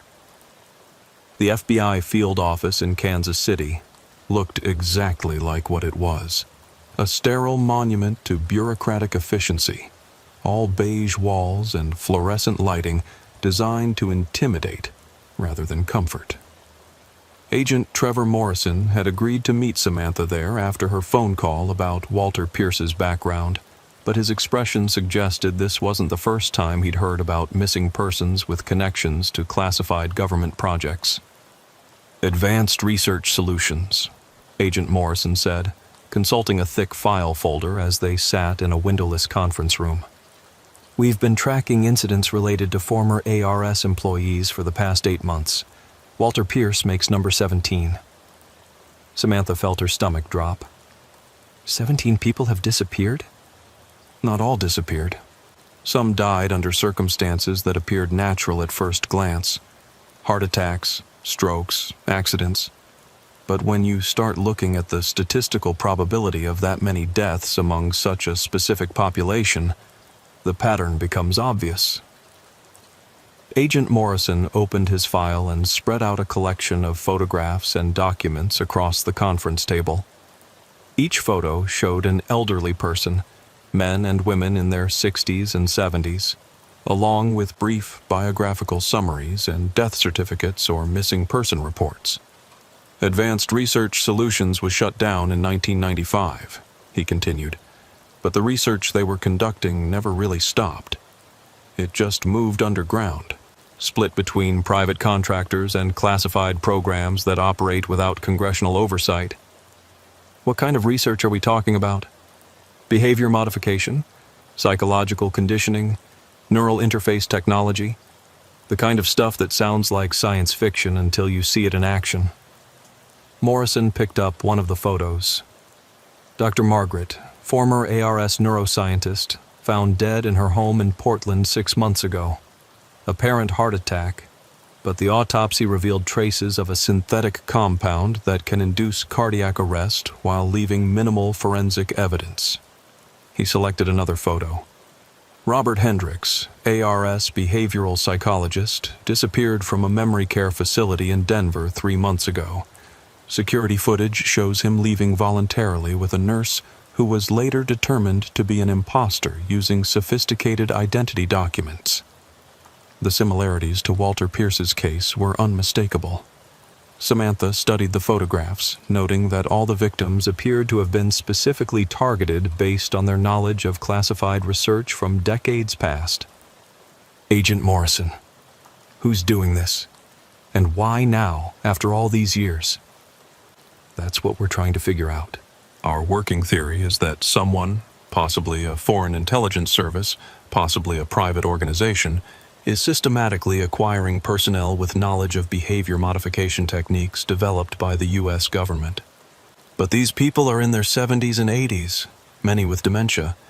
How valuable could their information really be?" Morrison's expression grew darker. "More valuable than you might think. The research conducted by Advanced Research Solutions was decades ahead of anything that's been publicly acknowledged. They developed techniques for controlling human behavior that make modern propaganda and social media manipulation look primitive by comparison." He pulled out a heavily redacted document and placed it in front of Samantha. "This is a partial summary of Project Mindbridge, one of ARS's most classified programs. They were developing methods to directly influence human thoughts and actions using a combination of pharmaceutical, technological, and psychological techniques." Samantha scanned the visible portions of the document, trying to make sense of the technical language and blacked out sections. What she could read was deeply disturbing. References to cognitive override protocols, behavioral programming sequences, and remote neural influence systems. "Are you telling me they figured out how to control people's minds?" "In limited ways, under specific conditions, yes. The research was terminated because the ethical implications were considered unacceptable, even for a classified military program. But the knowledge still exists in the minds of the people who developed it. And now someone is collecting those people." "Exactly. We think they're trying to reconstruct the complete research database by extracting information from the original researchers. The people who are being killed probably refused to cooperate. The ones being kidnapped are presumably being subjected to more persuasive methods of information extraction." Samantha thought about the security footage of Walter Pierce leaving his room with that blank expression on his face. "Agent Morrison, is it possible that whoever took Walter is using these behavior modification techniques on him? Could they have somehow programmed him to walk out voluntarily?" Morrison nodded grimly. That's exactly what we think is happening. Based on other cases, they seem to have developed ways to temporarily override a person's conscious will, essentially turning them into a compliant asset who will follow instructions without resistance. The implications were terrifying. If the kidnappers possessed technology that could control human behavior, traditional law enforcement methods would be completely inadequate. How do you arrest someone who can make witnesses forget they saw anything, or convince police officers to ignore evidence? What can we actually do? Samantha asked. If these people have access to mind control technology, how do we even investigate them effectively? Very carefully, Morrison replied. We've learned not to trust standard interrogation techniques or eyewitness testimony in these cases. Physical evidence becomes much more important, and we have to assume that anyone involved in the investigation could potentially be compromised. He showed her another document, a map of the United States with red pins marking locations where ARS-related incidents had occurred. The pins were scattered across multiple states, but there seemed to be a concentration in the Midwest. We think they're operating out of a central facility somewhere in this region, Morrison said, circling an area that included parts of Missouri, Kansas, and Nebraska. Based on the timing and logistics of the kidnappings, we estimate they need to be within a 6-hour drive of most of the target locations. Any idea what kind of facility they'd need? Something large enough to house multiple subjects, isolated enough to avoid detection, and equipped with medical and research equipment. Probably a former military installation, defunct research facility, or private compound with significant infrastructure. Samantha studied the map, noting that Lincoln County fell squarely within the suspected operational area. Agent Morrison, if Walter Pierce is still alive, how much time do we have to find him? Based on previous cases, they typically extract what they need within 72 hours. After that, the subjects either die from the stress of the interrogation process or are eliminated to prevent them from providing information to law enforcement. Samantha looked at her watch. Walter had been missing for 18 hours, which meant they had less than 3 days to locate him before he joined the growing list of ARS researchers who would never share their secrets with anyone. I need to get back to Lincoln County and continue the investigation, she said. Is there anything else you can tell me that might help? Morrison gathered up the files and photographs. Watch for patterns in communication and logistics. These operations require significant coordination and resources. Someone is funding this, providing equipment and personnel, and managing information security at a very high level. What about Tiffany Martinez, the fake nurse? Almost certainly a professional operative using a sophisticated cover identity. She's probably long gone, but any information you can gather about her could help us identify the organization she works for. As Samantha drove back to Lincoln County, her mind was racing with the implications of what Agent Morrison had told her. The disappearance of Walter Pierce wasn't just a local crime. It was part of a systematic operation to acquire classified information that could potentially be used to control human behavior on a massive scale. But there was another possibility that Morrison hadn't mentioned, one that was almost too frightening to consider. What if the people behind these kidnappings weren't trying to learn about behavior modification techniques? What if they had already mastered them and were now using them for purposes that went far beyond information extraction? When she arrived back at the police station, Samantha found her partner, Daniel Rodriguez, waiting for her with a stack of printouts and a grim expression. I've been digging deeper into the background checks for nursing home employees, he said, and I found something that's going to make you very uncomfortable. He handed her a spreadsheet showing employment records for healthcare workers across a dozen different facilities in the region. Look at the dates when people with ARS connections disappeared, then look at when temporary or new employees were hired at their facilities.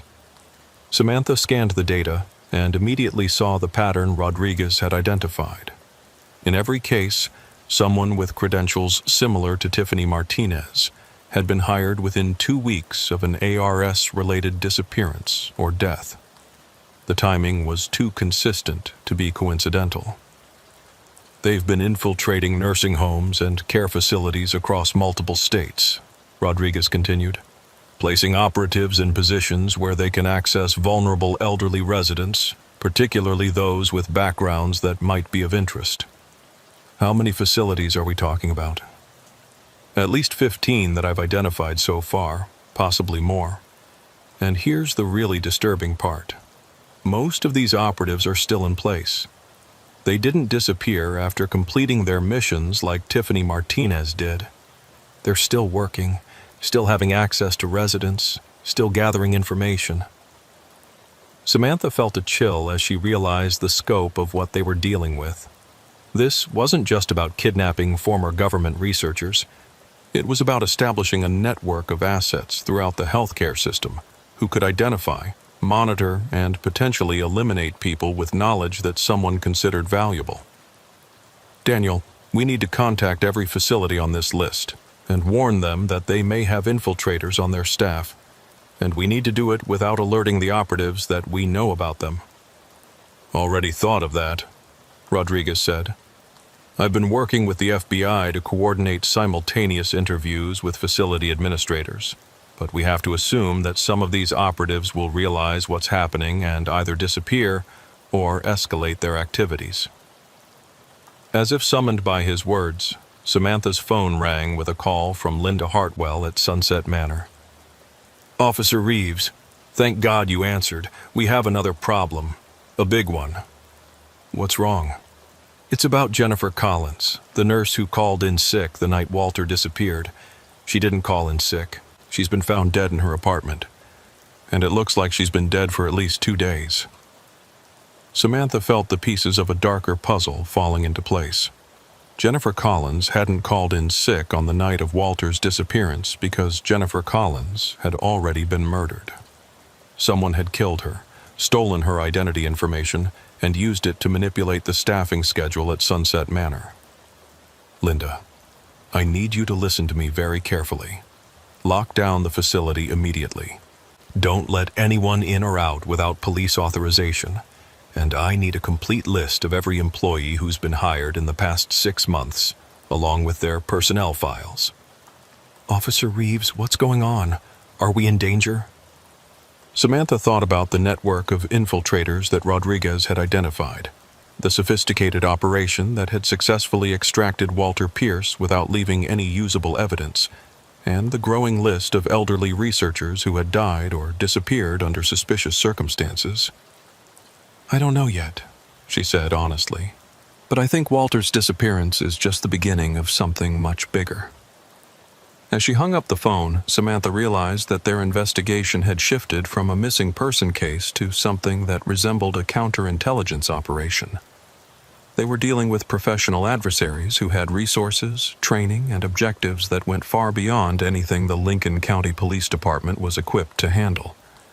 But somewhere in the complex web of false identities, infiltrated facilities, and classified research projects, Walter Pierce was still alive and still valuable enough to keep breathing. Finding him had become more than just a matter of solving a crime. It had become a race against time to prevent classified information from falling into the hands of people who clearly understood its potential for causing harm on an unimaginable scale. And with every hour that passed, the odds of bringing Walter home alive grew smaller, while the likelihood of additional victims grew larger.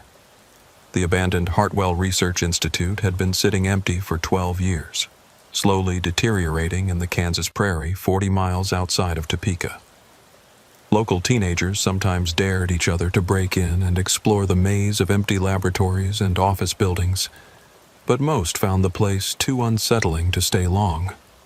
There was something about the institutional architecture and the lingering smell of chemicals that made even the boldest trespassers eager to leave. What those teenagers didn't know was that the facility wasn't as abandoned as it appeared. Officer Samantha Reeves discovered this 3 days after Walter Pierce's disappearance, following a lead that had emerged from the federal investigation into advanced research solutions. Agent Morrison had identified several former ARS facilities that remained privately owned despite appearing defunct. and Hartwell Research Institute was at the top of their list. The breakthrough had come from analyzing the cell phone data recovered from Jennifer Collins's apartment. The murdered nurse's phone showed several calls to a number registered to a company called Midwest Medical Staffing, which claimed to provide temporary healthcare workers to facilities across the region. But when agents attempted to contact the company, they found that its business address was a vacant strip mall office that had been empty for months. The phone number, however, provided a crucial lead.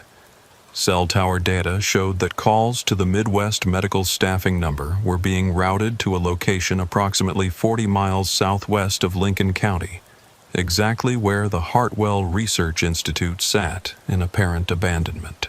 Samantha had volunteered to conduct reconnaissance of the facility, despite Agent Morrison's reservations about sending local law enforcement into what was likely a sophisticated criminal operation. But she had argued successfully that a single police officer investigating reports of trespassing would arouse less suspicion than a federal task force and might provide the intelligence they needed to plan a successful rescue operation. Now, as she approached the facility in an unmarked car on a gray Wednesday afternoon, Samantha was beginning to question the wisdom of that decision. The Hartwell Research Institute consisted of 3 large buildings connected by covered walkways, surrounded by a chain-link fence that appeared to be in better repair than the deteriorating structures it protected. Warning signs, posted every 50 feet, declared the property to be private and dangerous due to contamination, discouraging casual exploration.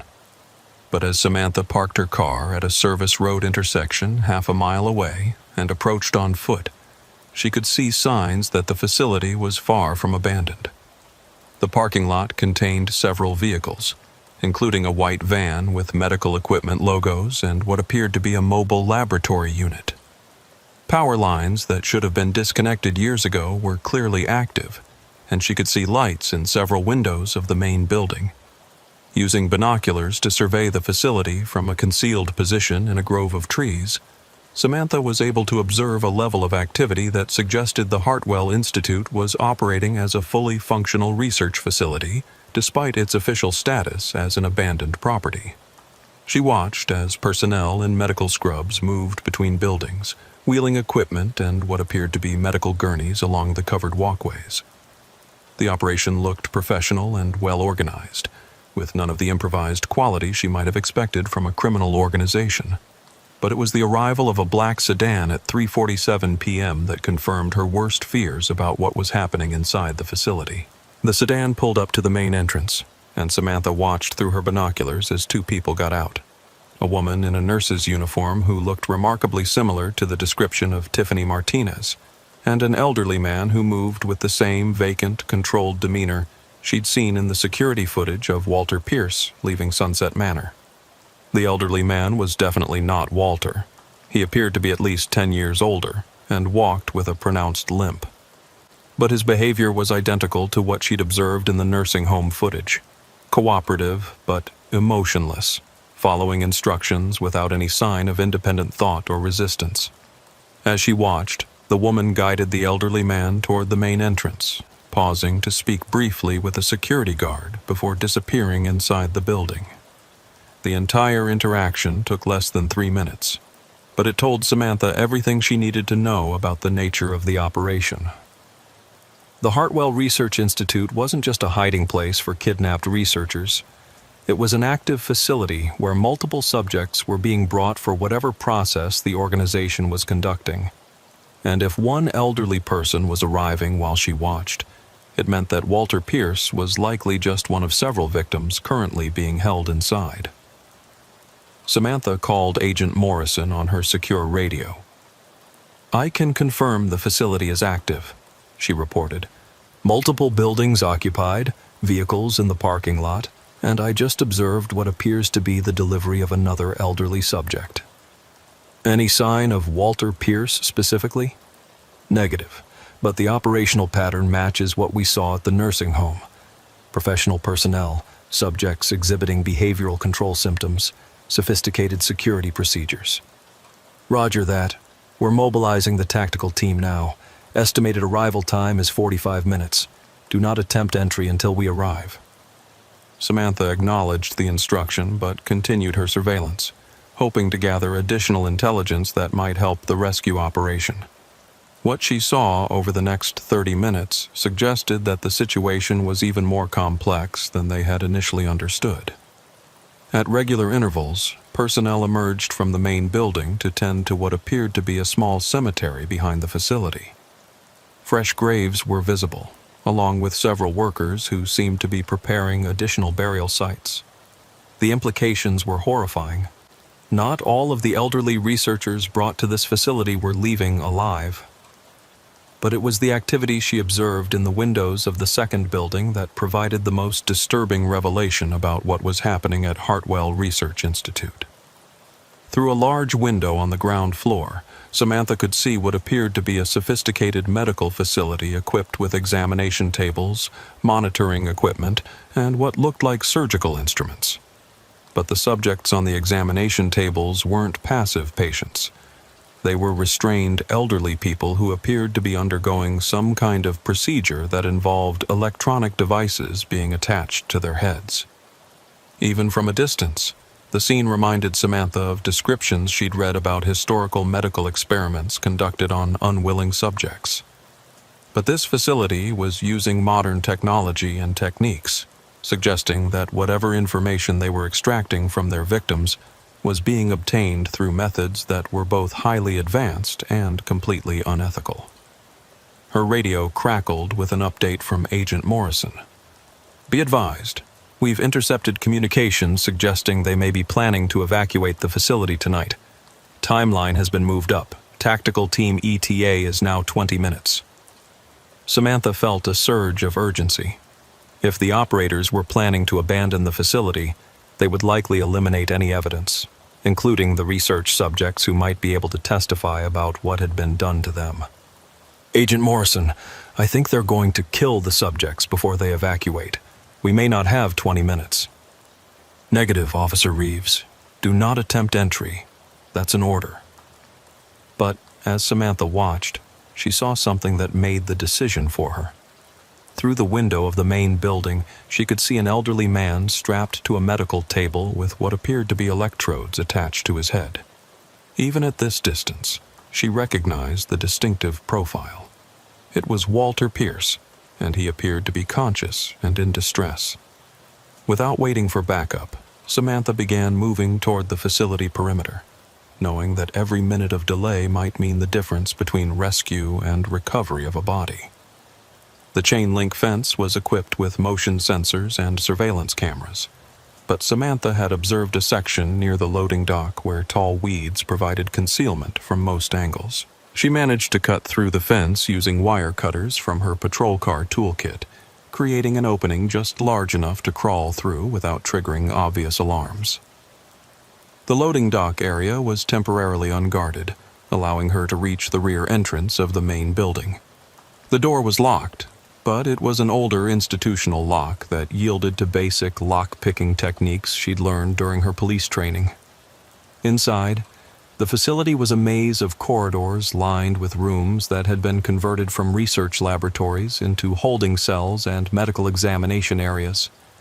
The smell was a combination of disinfectant, human waste, and something else, a sweet, chemical odor that reminded Samantha of stories she'd heard about industrial accidents.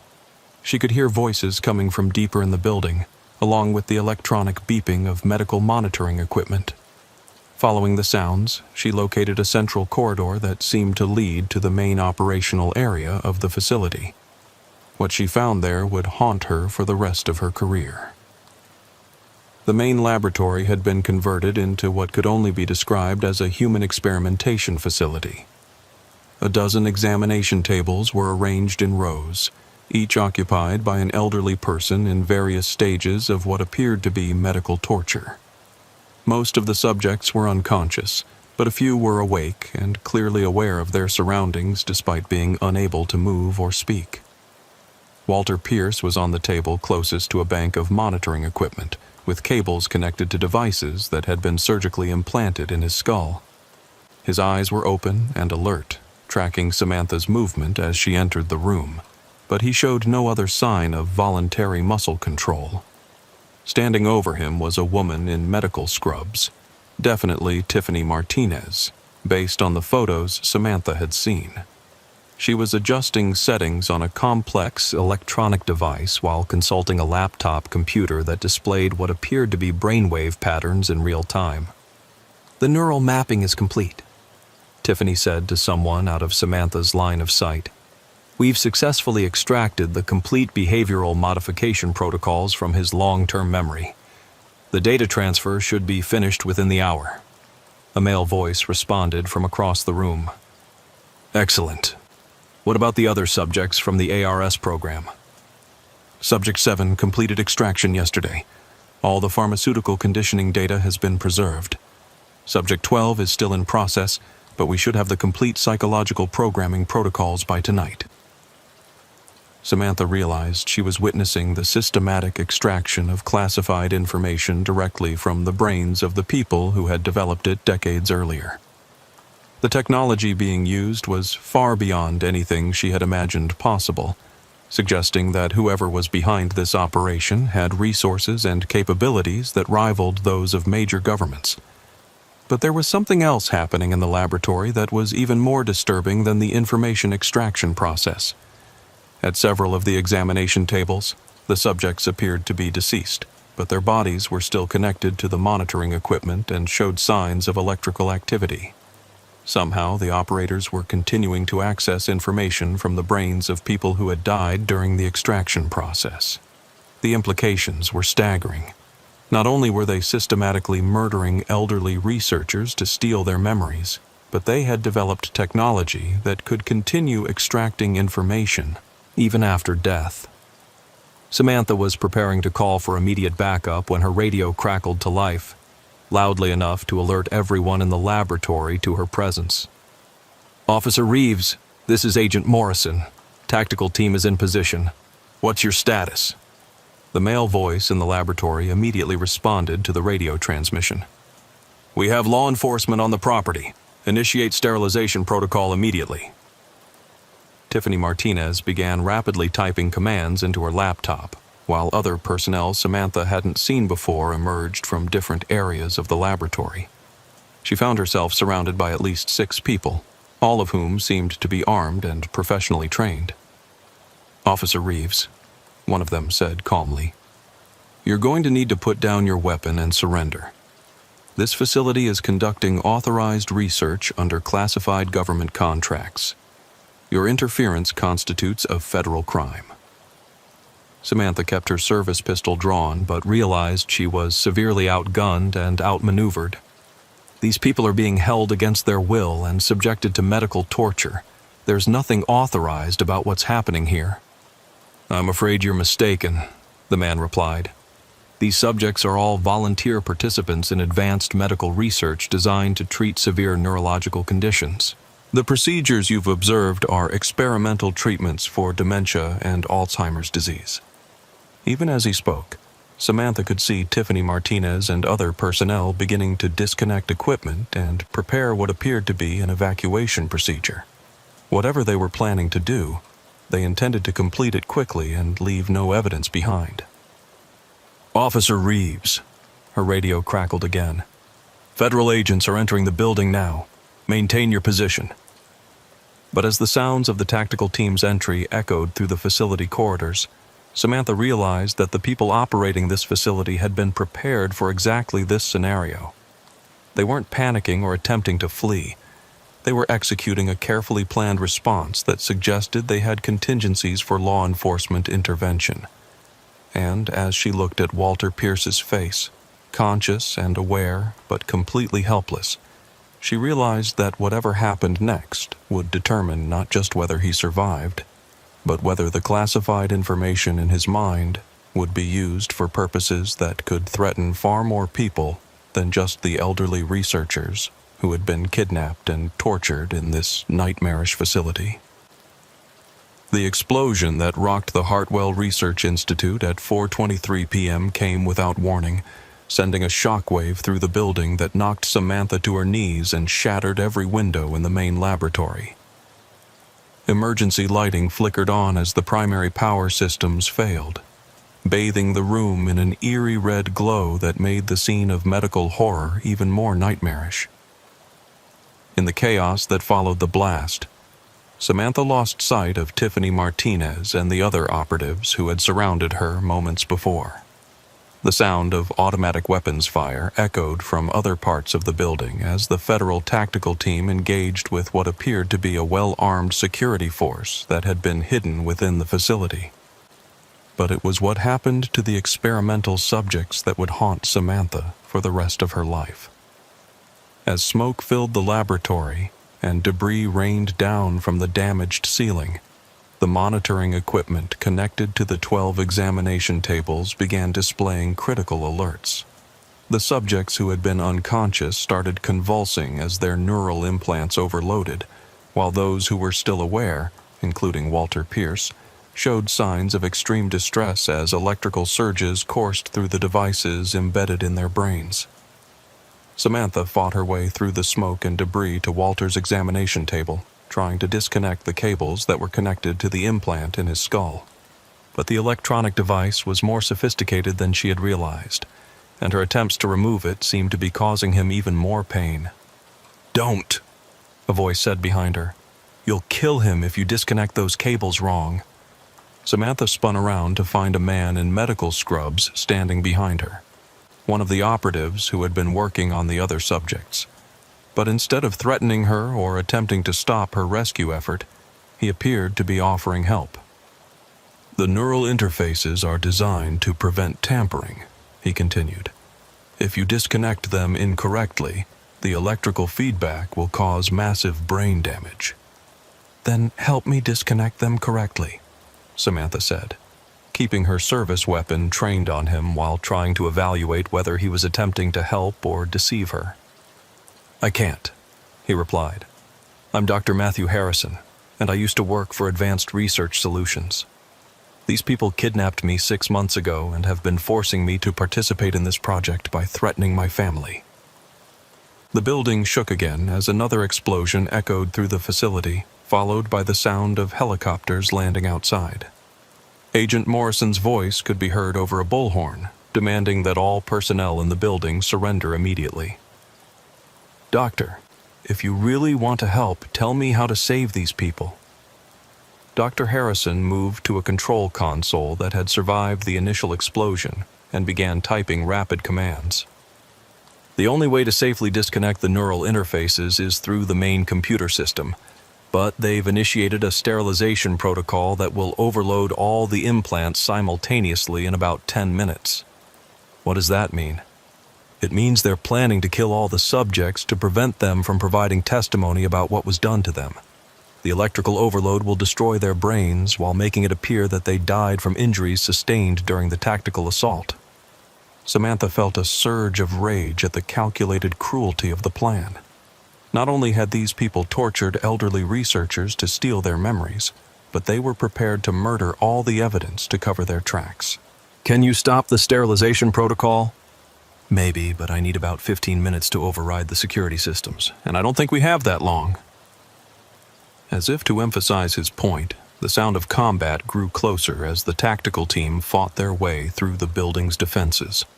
Whoever was running this operation had prepared for the possibility of law enforcement intervention and had equipped the facility with military-grade security systems and personnel. "Dr. Harrison, do what you can with the computer systems.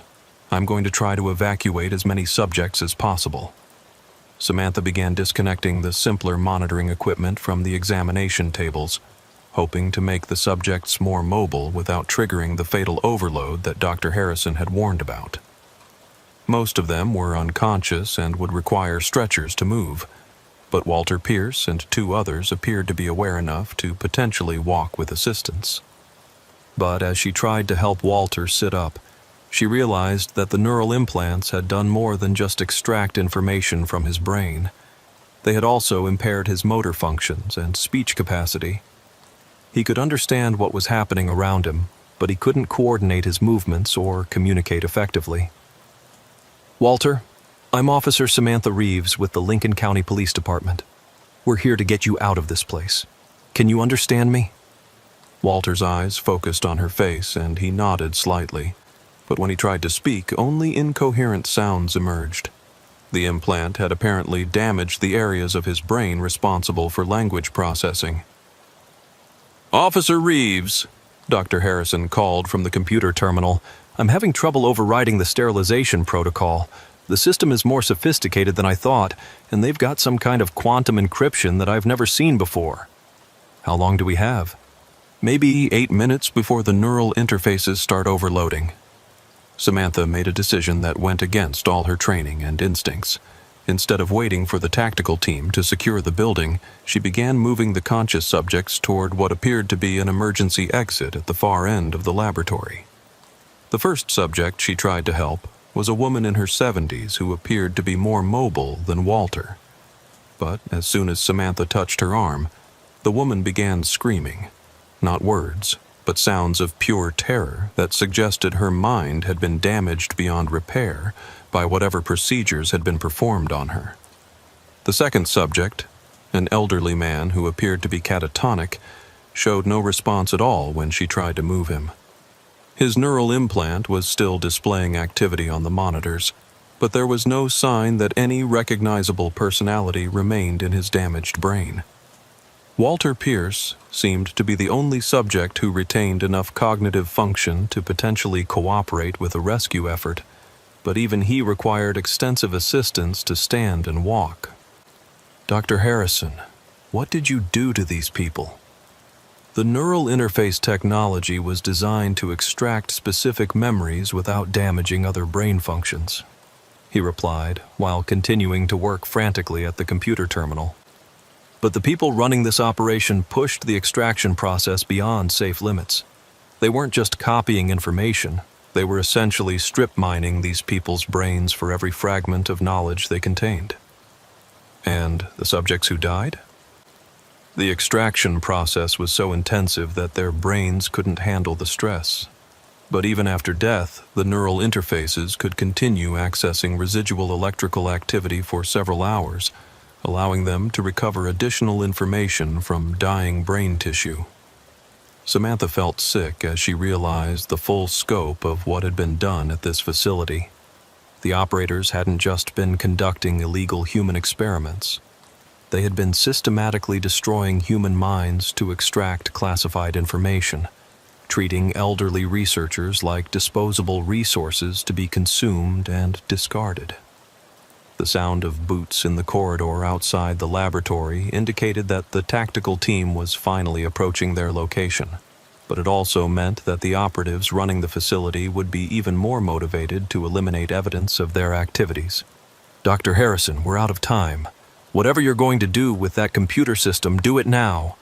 "I'm trying, but the encryption is adapting faster than I can crack it.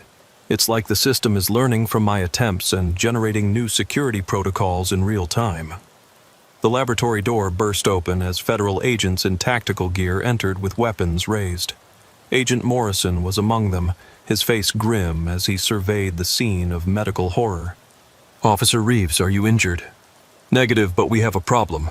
These subjects have neural implants that are set to overload in about 5 minutes.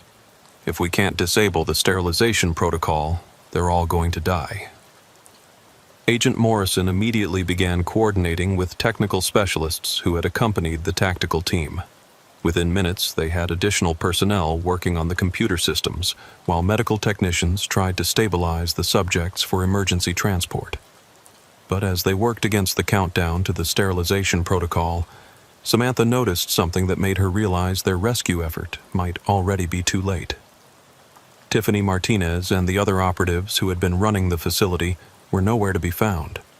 Despite the tactical team's assault on the building, the key personnel had somehow managed to escape, taking with them whatever information they had extracted from their victims. "Agent Morrison," she called out, "where are the primary suspects? Did the tactical team apprehend anyone?" "We found several security personnel and support staff, but none of the medical or research personnel who were actually running the operation. It looks like they evacuated through some kind of underground tunnel system before we breached the main building." The implications were devastating. Not only had the operators escaped with classified information extracted from the minds of elderly researchers, but they had also left behind a facility full of victims who were programmed to die in order to eliminate evidence of the crimes that had been committed. "Agent Morrison, we found something," one of the technical specialists called out. "The sterilization protocol isn't just designed to kill the subjects. It's also set to destroy all the computer systems and research data.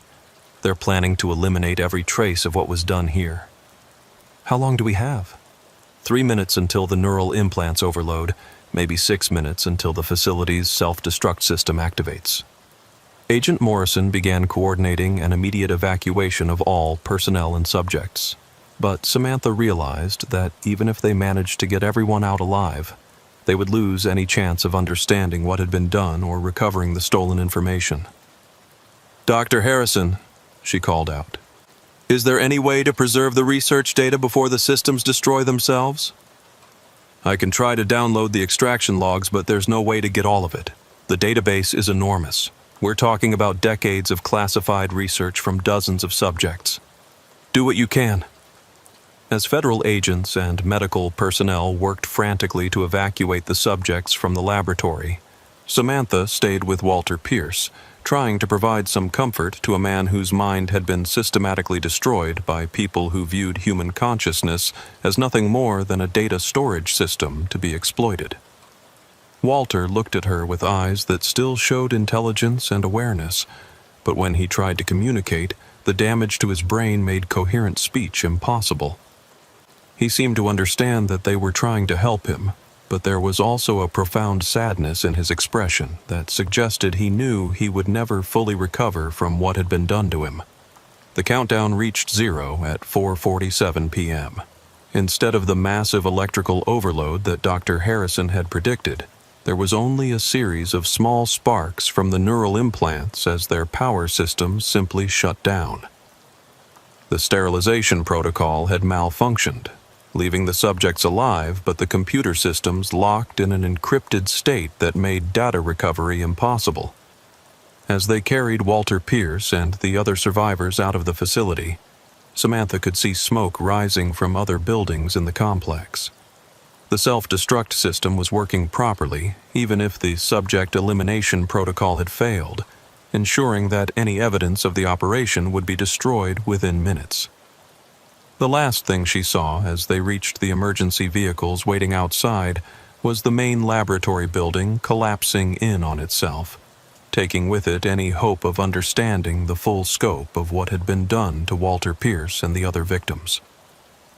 3 weeks later, Samantha visited Walter at the specialized medical facility where he was receiving treatment for his brain injuries. The neural implant had been successfully removed, but the damage it had caused appeared to be permanent.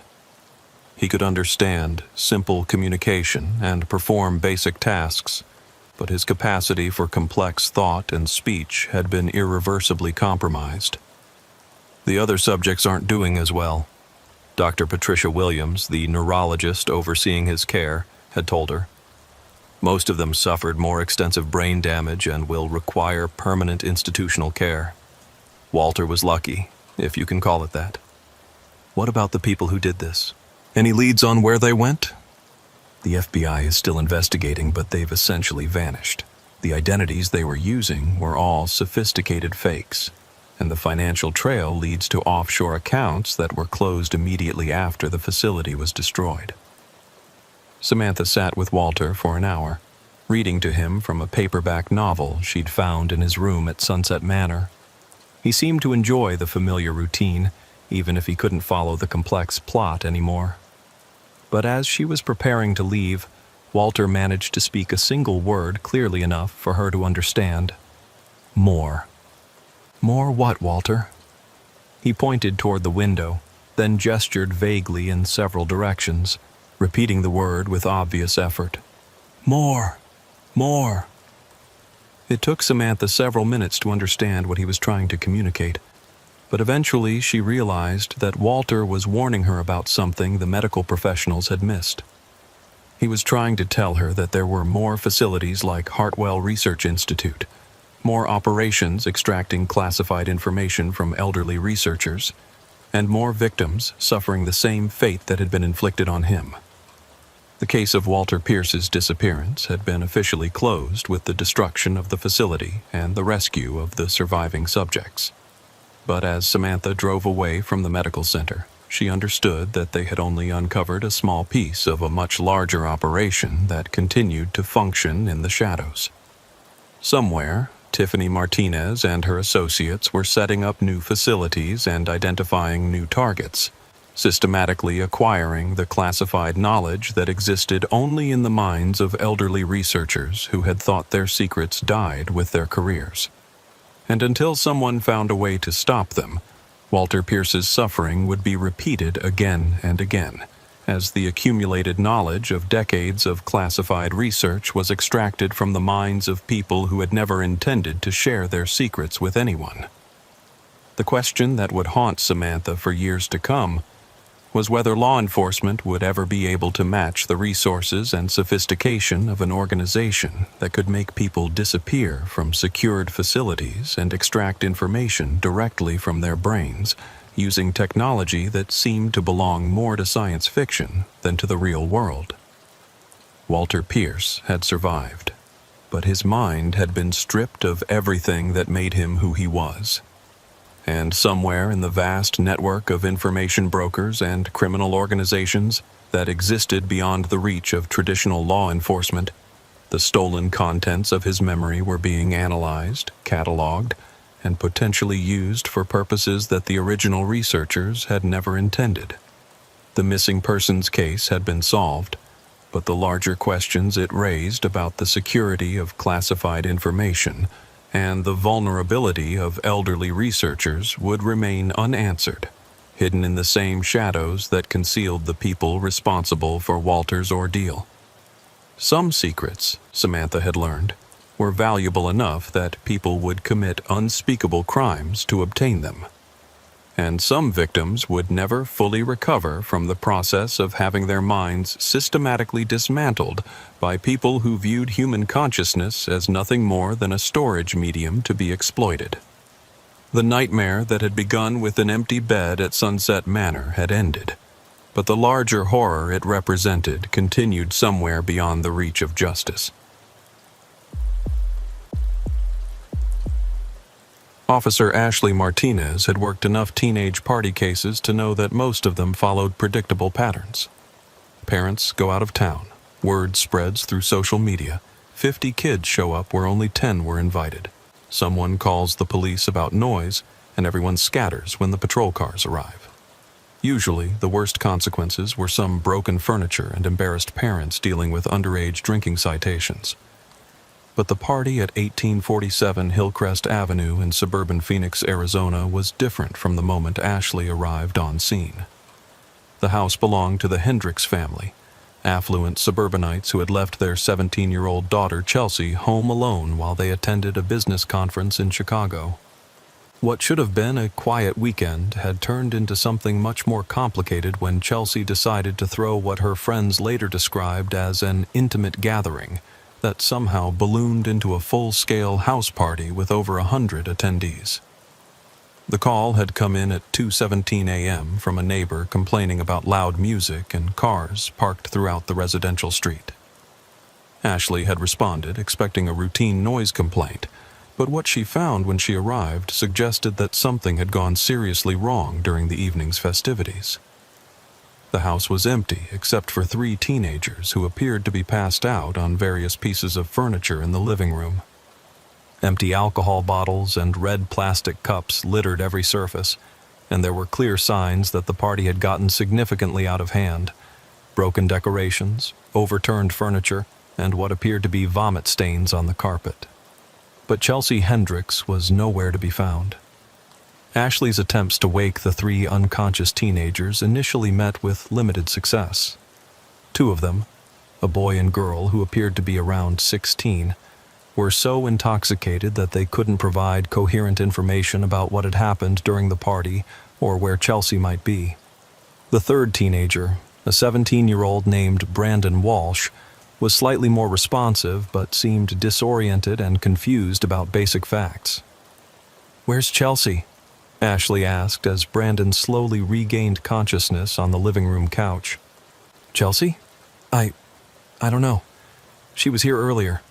We were all hanging out, having a good time." Brandon's speech was slurred and his eyes had difficulty focusing on Ashley's face. "When did you last see her?" "I don't remember. Everything's kind of blurry after maybe midnight. There were a lot of people here." Ashley checked the rest of the house, finding evidence that the party had extended to every room, including the bedrooms upstairs. Chelsea's parents' bedroom had been thoroughly ransacked, with jewelry and personal items scattered across the floor. Several windows were open and the back door was unlocked, suggesting that people had been coming and going freely throughout the evening. But it was what Ashley found in Chelsea's bedroom that first suggested this wasn't just a case of a teenage girl who had passed out somewhere or gone home with friends. The room looked like it had been searched by someone looking for something specific. Dresser drawers had been pulled out and their contents dumped on the floor. The closet had been emptied, and even the mattress had been pulled off the bed frame. Personal items that should have been important to a teenage girl, photographs, jewelry, electronics, were scattered carelessly around the room as if whoever had been searching wasn't interested in typical valuables. Ashley called for backup and began documenting the scene while trying to get more coherent information from the three unconscious teenagers. As they gradually sobered up, a disturbing picture began to emerge of a party that had started normally, but had taken several concerning turns as the evening progressed. "There were people here I didn't recognize," Brandon said as his memory began to clear. "Chelsea invited maybe 20 people, but word got out on social media and all these random people started showing up. Some of them were way older, like college age, or even older than that." "Did Chelsea know these older people?" "I don't think so. She seemed kind of uncomfortable when they started arriving, but she didn't want to be rude and ask them to leave. You know how Chelsea is. She always tries to be nice to everyone." Ashley was taking notes while coordinating with the backup officers who had arrived to help process the scene. The other two teenagers were slowly becoming coherent enough to provide additional information about the party's progression. Amber Rodriguez, 16, had been Chelsea's best friend since middle school and had helped plan the original small gathering. Her account of the evening was fragmented, but suggested that the party had taken an unexpectedly dark turn sometime after midnight. "People kept arriving who none of us knew," Amber said, holding an ice pack to her head and looking nauseated. "And they weren't just college kids looking for a party. Some of them were really creepy, asking weird questions about Chelsea's parents and what they did for work." "What kind of questions?" "Like, where they worked, how much money they made, whether they traveled a lot for business. At first we thought they were just making conversation, but then they started asking about security systems and whether the family had expensive stuff worth stealing." The third teenager, Matthew Kim, had arrived at the party around 10 p.m. and had a clearer memory of the early evening events. His account suggested that the party had been deliberately targeted by people with specific intentions beyond just crashing a teenage house party. "There was this group of older guys who showed up around 11, Matthew said. "They had their own alcohol and were offering people drinks, but the drinks were really strong, like stronger than normal beer or whatever. People started getting way more messed up than they should have been." Ashley felt alarm bells going off in her head. "Matthew, are you saying you think people's drinks were spiked with something?" "I don't know for sure, but yeah, maybe. I saw Chelsea talking to one of these guys for like 20 minutes, and she seemed fine, but then after she had one of their drinks, she got really out of it really fast." "Can you describe these older men?" "There were 3 or 4 of them. The main guy was maybe in his 30s, well-dressed, like he had money. He seemed to know a lot about Chelsea's family, knew her parents' names, knew they were out of town, knew about her dad's job. It was weird how much he knew." Ashley was already calling for detectives and a crime scene team. What had initially appeared to be a routine teenage party situation was beginning to look like something much more sinister, possibly a targeted operation that had used the house party as cover for criminal activity. Matthew, did you see Chelsea leave with anyone? Or see her go anywhere specific in the house? That's the weird part. I remember seeing her talking to that guy upstairs around midnight, and she seemed really upset about something. But after that, I don't remember seeing her at all. And I was here until you guys showed up. By 4 a.m., Detective Ryan Murphy had arrived to take over the investigation, along with a team of crime scene technicians who began processing the house for evidence. What they found supported the teenagers' accounts of a party that had been infiltrated and possibly orchestrated by people with criminal intentions. The most disturbing discovery came when technicians tested the alcohol containers left behind by the uninvited guests. Several bottles contained traces of Rohypnol and GHB, drugs commonly associated with sexual assault cases, in concentrations that could have rendered someone unconscious within minutes of consumption. We're dealing with predators who specifically targeted this party, Detective Murphy told Ashley as they reviewed the preliminary findings. They knew the family would be out of town, they knew Chelsea would be home alone, and they came prepared with drugs and a plan. What about Chelsea? Any sign of where they might have taken her? We're checking traffic cameras and canvassing the neighborhood for witnesses, but the timing suggests they had several hours to get her away from the area before anyone realized she was missing. The breakthrough came when crime scene technicians found something in the backyard that the initial search had missed. Hidden in the bushes near the back gate was Chelsea's cell phone, but it wasn't just discarded casually. The phone had been deliberately dismantled, the battery removed, the SIM card taken out, and the internal components damaged as if someone had tried to prevent it from being tracked or providing location data. "This is professional behavior," Detective Murphy said, examining the destroyed phone. "Most criminals don't know enough about cell phone tracking to disable a device this thoroughly. We're dealing with people who understand surveillance technology and counter-surveillance techniques." Ashley was reviewing the notes she'd taken from interviewing the 3 teenagers when she noticed something that had been bothering her since she first arrived on scene. "Detective Murphy, I keep thinking about how the bedrooms were searched. If this was just a sexual assault case or even a kidnapping for ransom, why would they tear Chelsea's room apart like they were looking for something specific?" "What do you mean?" "The way her room was ransacked. It wasn't random vandalism or someone looking for valuables to steal. It was systematic, like they were searching for specific documents or information." And Matthew said the older men were asking detailed questions about her parents' work and finances. Detective Murphy considered this observation. "You think this might be connected to the parents rather than targeting Chelsea specifically?" "I think we need to find out a lot more about what Mr. and Mrs. Hendricks do for a living." The call to Chelsea's parents in Chicago revealed information that transformed the investigation from a teenage party gone wrong into something that resembled industrial espionage or organized crime. Robert Hendricks worked as a senior engineer for a defense contractor that developed classified technology for the military. His wife, Jennifer, was a financial consultant who specialized in managing assets for high-net-worth individuals, including several clients who preferred to keep their business dealings private. "Officer Martinez," Jennifer Hendricks said during the phone call, her voice shaking with fear and confusion. "Are you telling me that someone targeted our daughter to get information about our work?" "We're still investigating, Mrs. Hendricks, but the evidence suggests that the people who infiltrated the party were specifically interested in your family's background and may have taken Chelsea to use as leverage against you or your husband." "This is insane.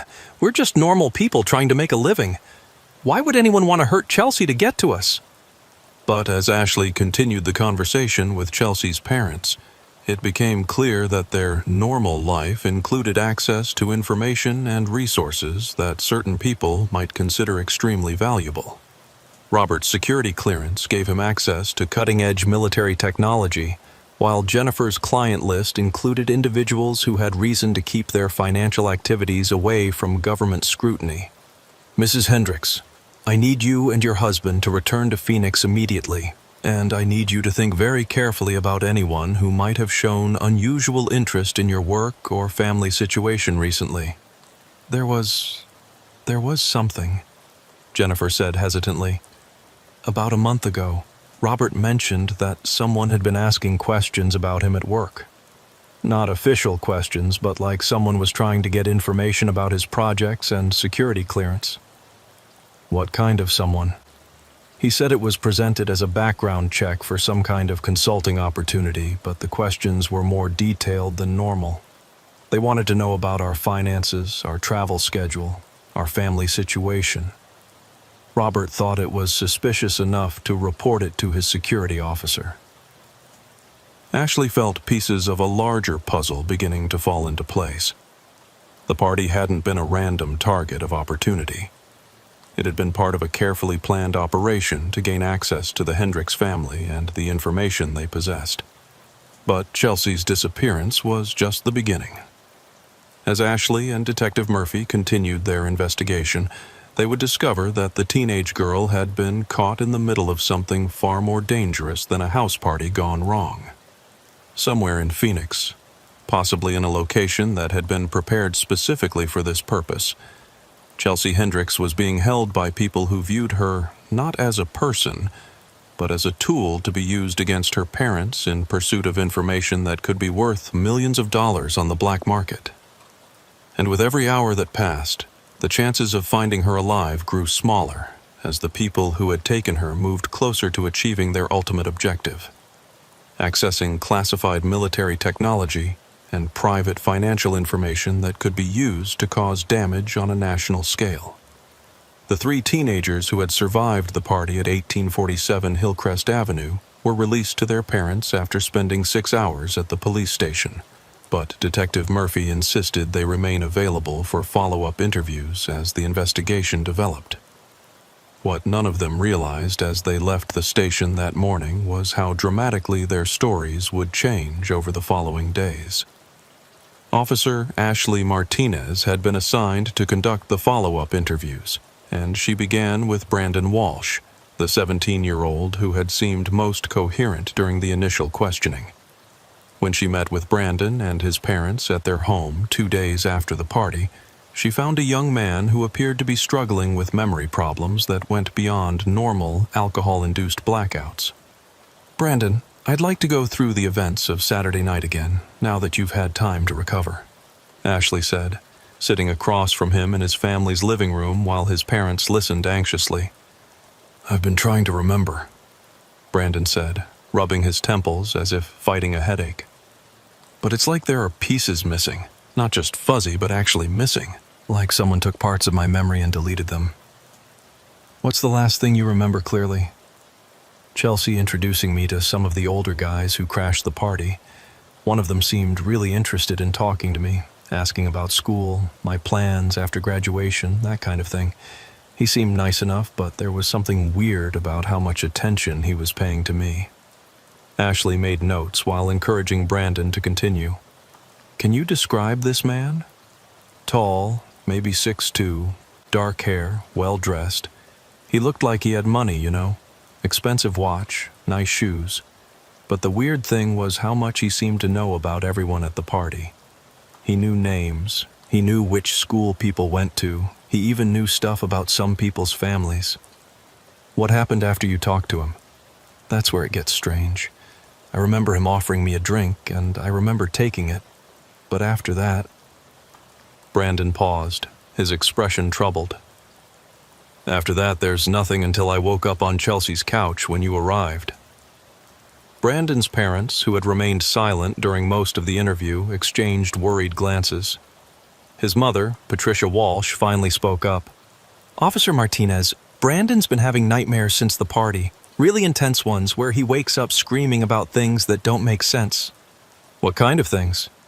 "He keeps talking about being in a room with bright lights, and people asking him questions he couldn't understand." But he says it felt real, not like a dream. Ashley felt a chill as she realized the implications of what she was hearing. Brandon, in these dreams, can you remember any of the questions they were asking you?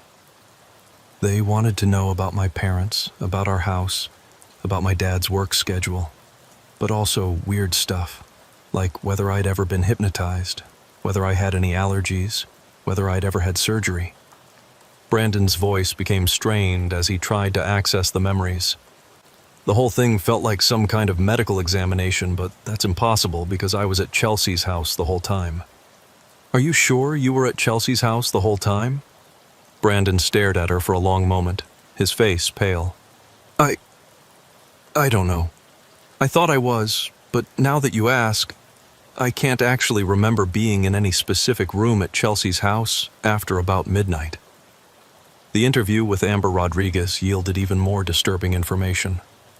Chelsea's best friend had been dealing with similar memory gaps and nightmares, but her recollections included details that suggested something had happened to her that went far beyond simply drinking too much at a party.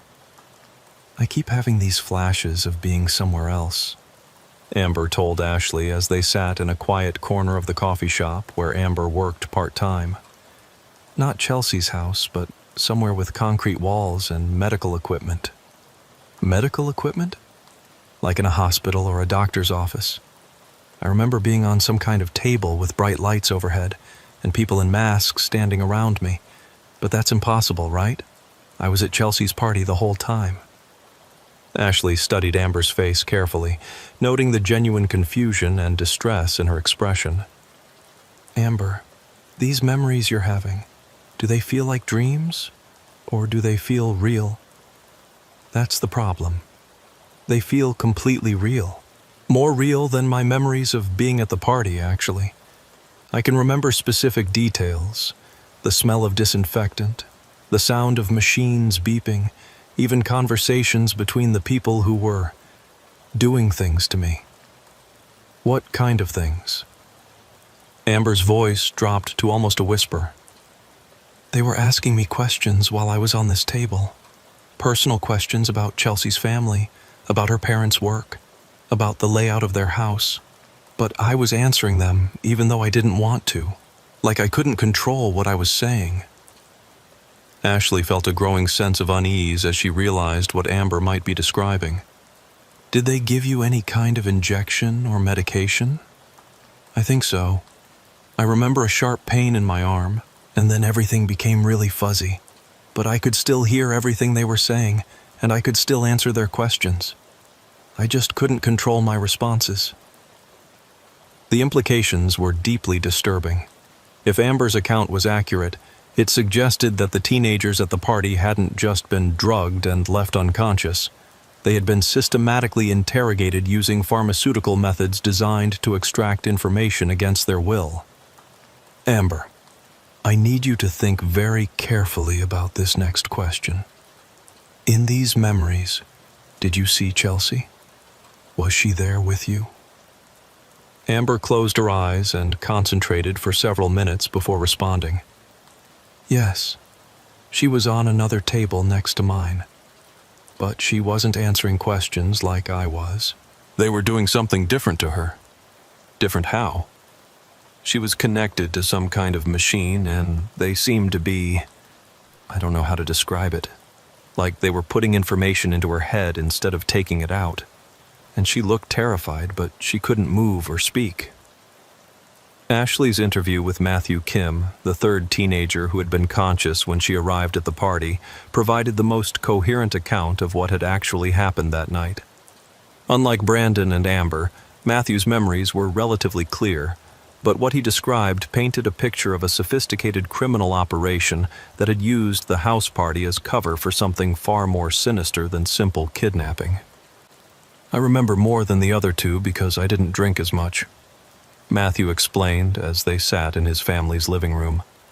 I was the designated driver, so I was trying to stay relatively sober. That's probably why whatever they put in the drinks didn't affect me as much. Tell me about these older men who crashed the party. There were 4 of them, and they definitely weren't there to party. They moved through the house like they were conducting some kind of operation. One of them was asking people questions and getting them to drink from specific bottles. Another one was taking photographs of everything. The house, the people, even family photos on the walls. What happened to the people who drank from those specific bottles? They got really messed up really fast, but not in a normal drunk way, more like they were in some kind of trance. They could walk and talk, but they seemed to be following instructions from the older guys without really thinking about it. Ashley made careful notes as Matthew continued his account. Did you see what happened to Chelsea specifically? Around midnight, one of the older guys, the one who seemed to be in charge, took Chelsea upstairs. She was already pretty out of it from whatever was in that drink. About 20 minutes later, they both came back downstairs, but Chelsea looked completely different. Different how? Like she wasn't really there anymore. Her eyes were open and she was walking around, but it was like someone else was controlling her body. She wasn't responding to her friends, wasn't acting like herself at all.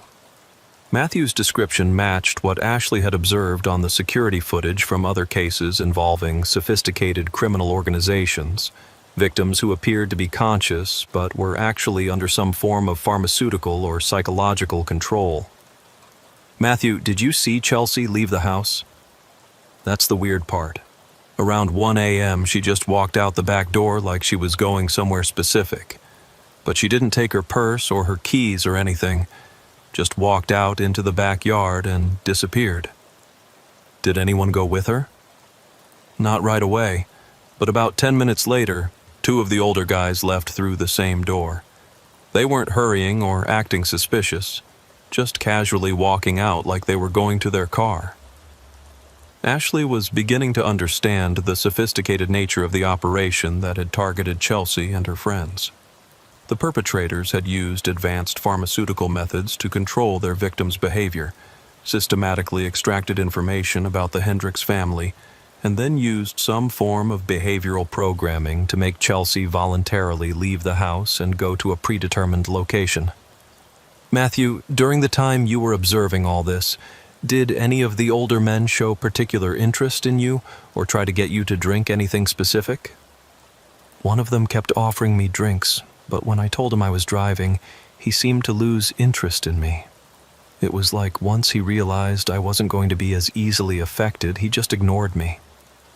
Did you overhear any conversations between these men? Some of it. They were talking about timelines and logistics, like they were coordinating some kind of business operation.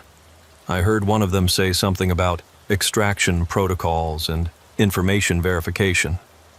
It sounded really professional, like they'd done this kind of thing before. The picture that emerged from the 3 interviews was deeply disturbing. The house party had been infiltrated by a team of professional criminals who had used sophisticated methods to drug and interrogate teenagers in order to extract information about Chelsea's family. Then they had used some form of behavioral control to make Chelsea voluntarily accompany them to a secondary location. But there were still crucial questions that remained unanswered. Where had they taken Chelsea? What did they ultimately want from her parents? And how had they acquired the advanced pharmaceutical and psychological techniques they had used on the party attendees? Detective Murphy was coordinating with federal agencies to investigate the sophisticated nature of the operation, but Ashley was focused on a more immediate concern. If the perpetrators had been able to control Chelsea's behavior to the extent that Matthew described, they might still be using her as an unwilling asset in whatever larger plan they were executing. Detective Murphy, Ashley said, as they reviewed the interview notes, I think we need to consider the possibility that Chelsea isn't just a kidnapping victim. Based on what Matthew observed, she may have been programmed to cooperate with her captors in some way. You mean like brainwashing? Something like that, but more sophisticated. The pharmaceutical methods they used on the other teenagers, combined with whatever they did to Chelsea upstairs, might have been designed to make her a compliant participant in whatever they're planning. The implications were frightening. If Chelsea was being used as an unwilling accomplice in a scheme to extract classified information from her parents, traditional rescue methods might not be effective. They would need to understand the psychological conditioning she had been subjected to in order to safely extract her from the situation. But first, they had to find her. And with each passing hour, the chances of locating her before the perpetrators achieved their ultimate objective grew smaller. As Ashley continued her investigation, she couldn't shake the feeling that the house party had been just the first phase of a larger operation that was still unfolding.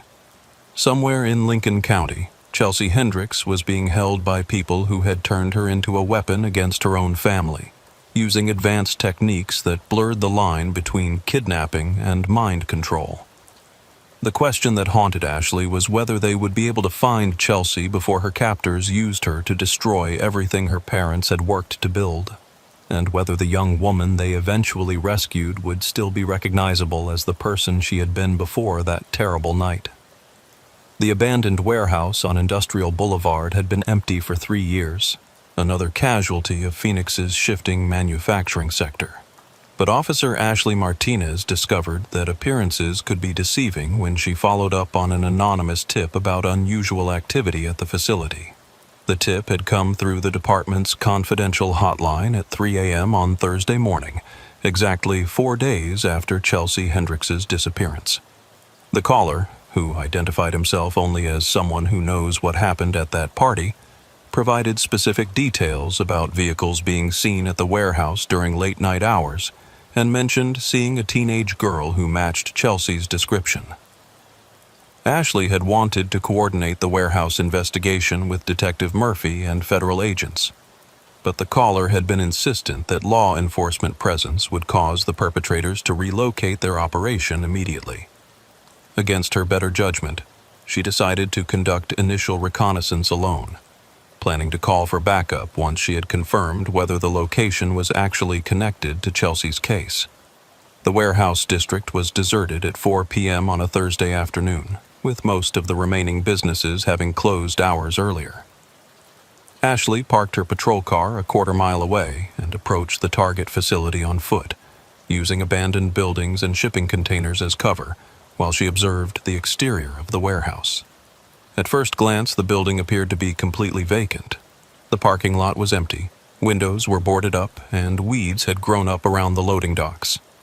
But as Ashley watched from her concealed position, she began to notice subtle signs that suggested the facility was not as abandoned as it appeared. The chain-link fence surrounding the property was in better repair than expected for a building that had been empty for 3 years. Several of the security cameras mounted on light poles appeared to be active, their red recording lights blinking steadily.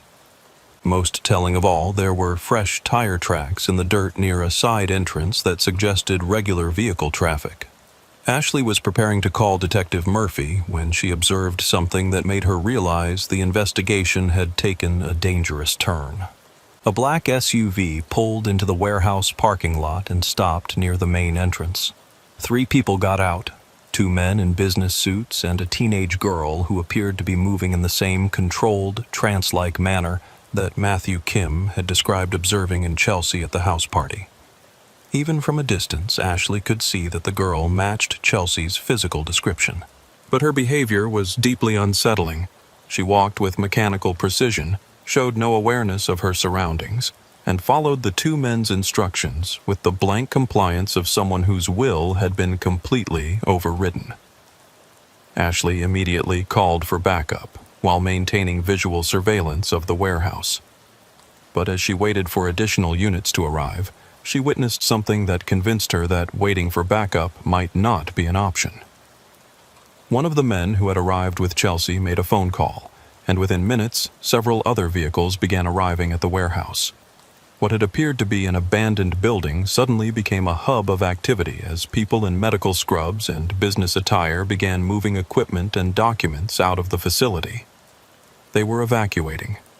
Ashley realized that if she waited for backup to arrive, Chelsea and any evidence of what had been done to her would disappear.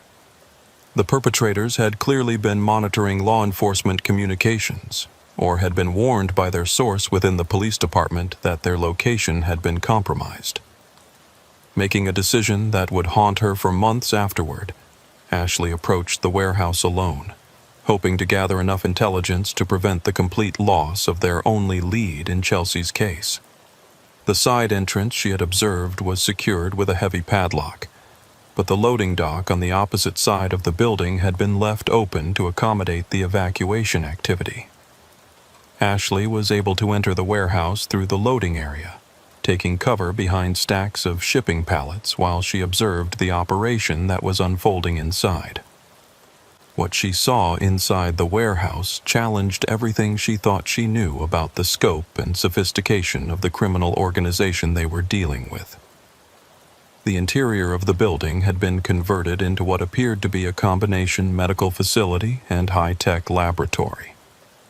Multiple rooms had been constructed within the larger warehouse space, each equipped with examination tables, monitoring equipment, and computer systems that looked more advanced than anything she had seen in hospitals. But it was the scale of the operation that was most shocking. Ashley counted at least 20 people moving through the facility with the efficiency and organization of a legitimate business operation. They weren't behaving like criminals trying to cover their tracks. They were behaving like professionals executing a planned relocation. Chelsea was in a room near the center of the facility, seated in what appeared to be a modified dentist's chair with various electronic devices connected to her head.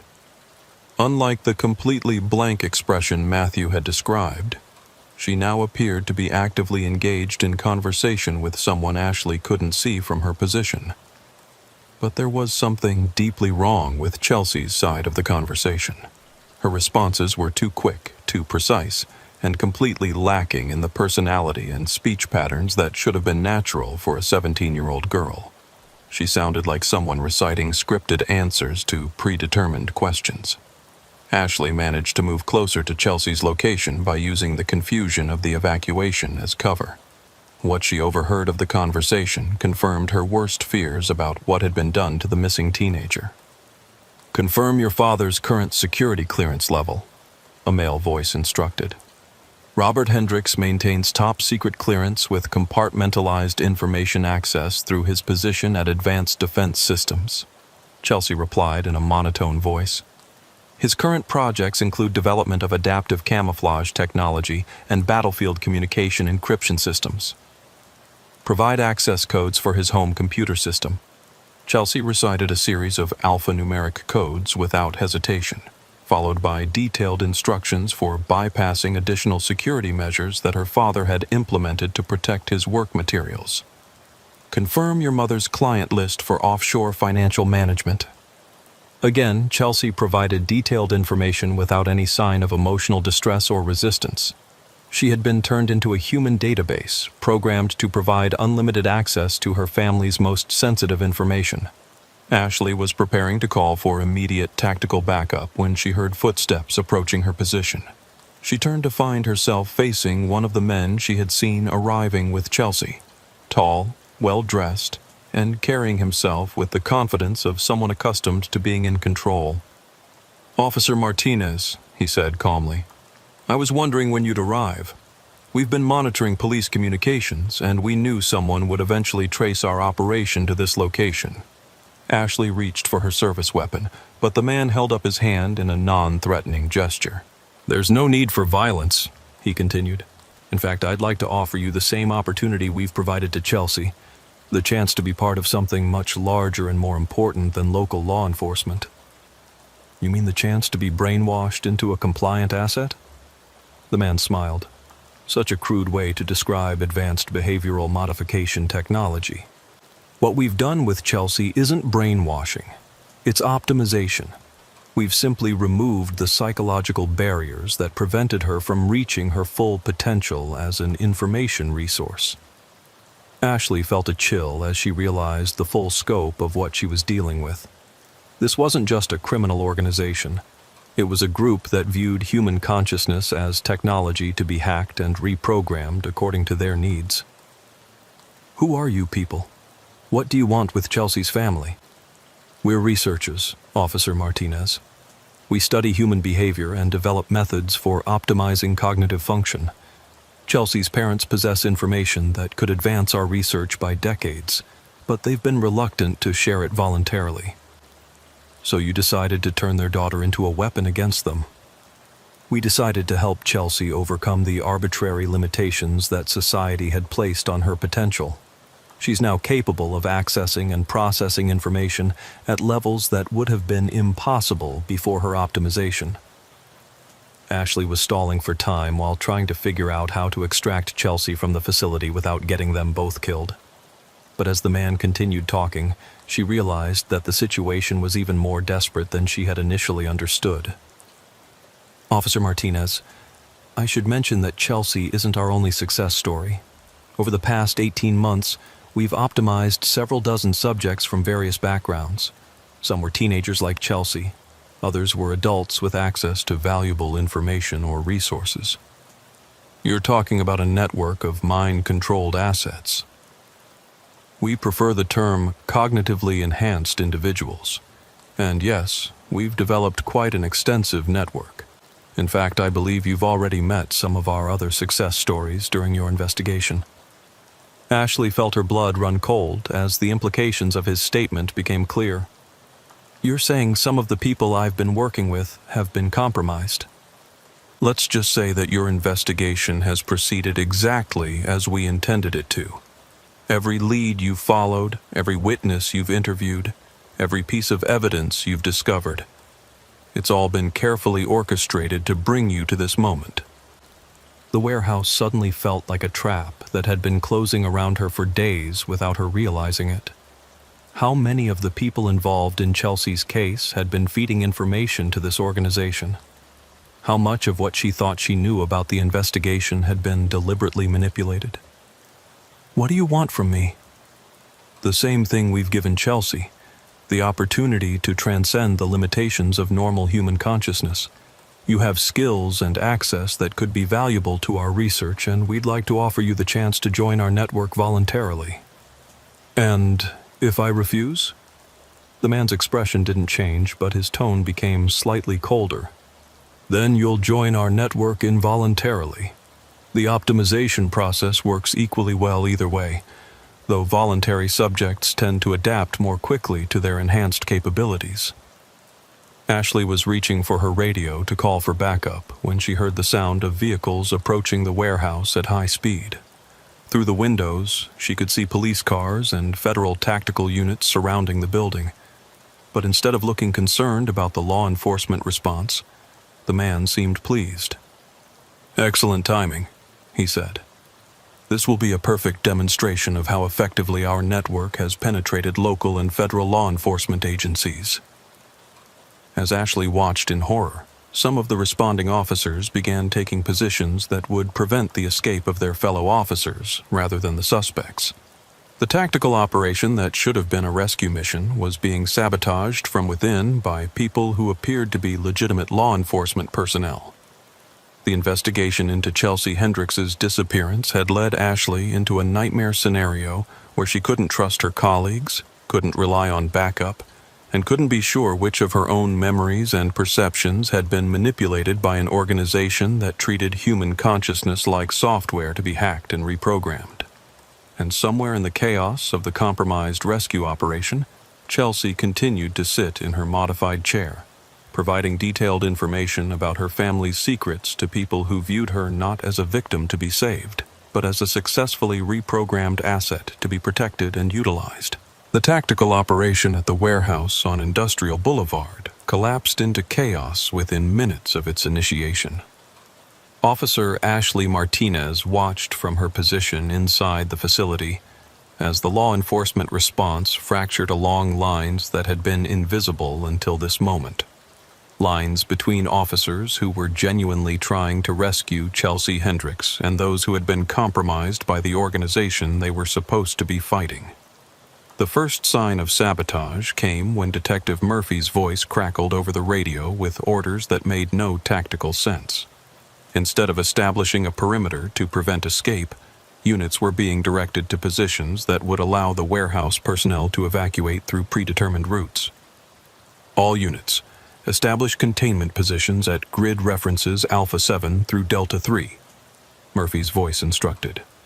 Do not approach the primary structure until federal assets have secured the interior.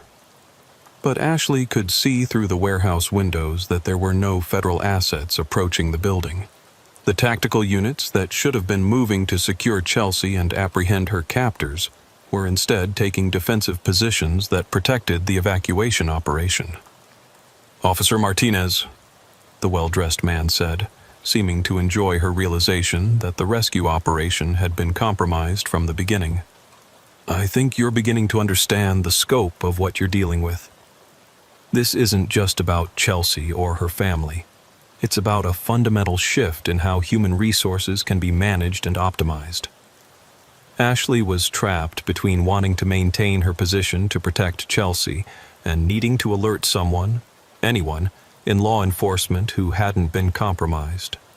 But as she listened to the radio traffic coordinating the tactical response, she began to suspect that the infiltration was more extensive than she had imagined.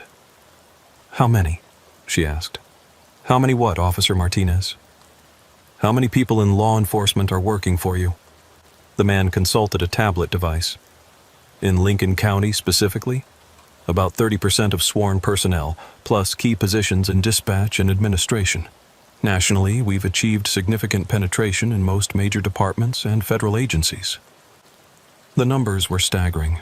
If he was telling the truth, the organization had effectively taken control of law enforcement response capabilities in multiple jurisdictions, making traditional police work ineffective against their operations.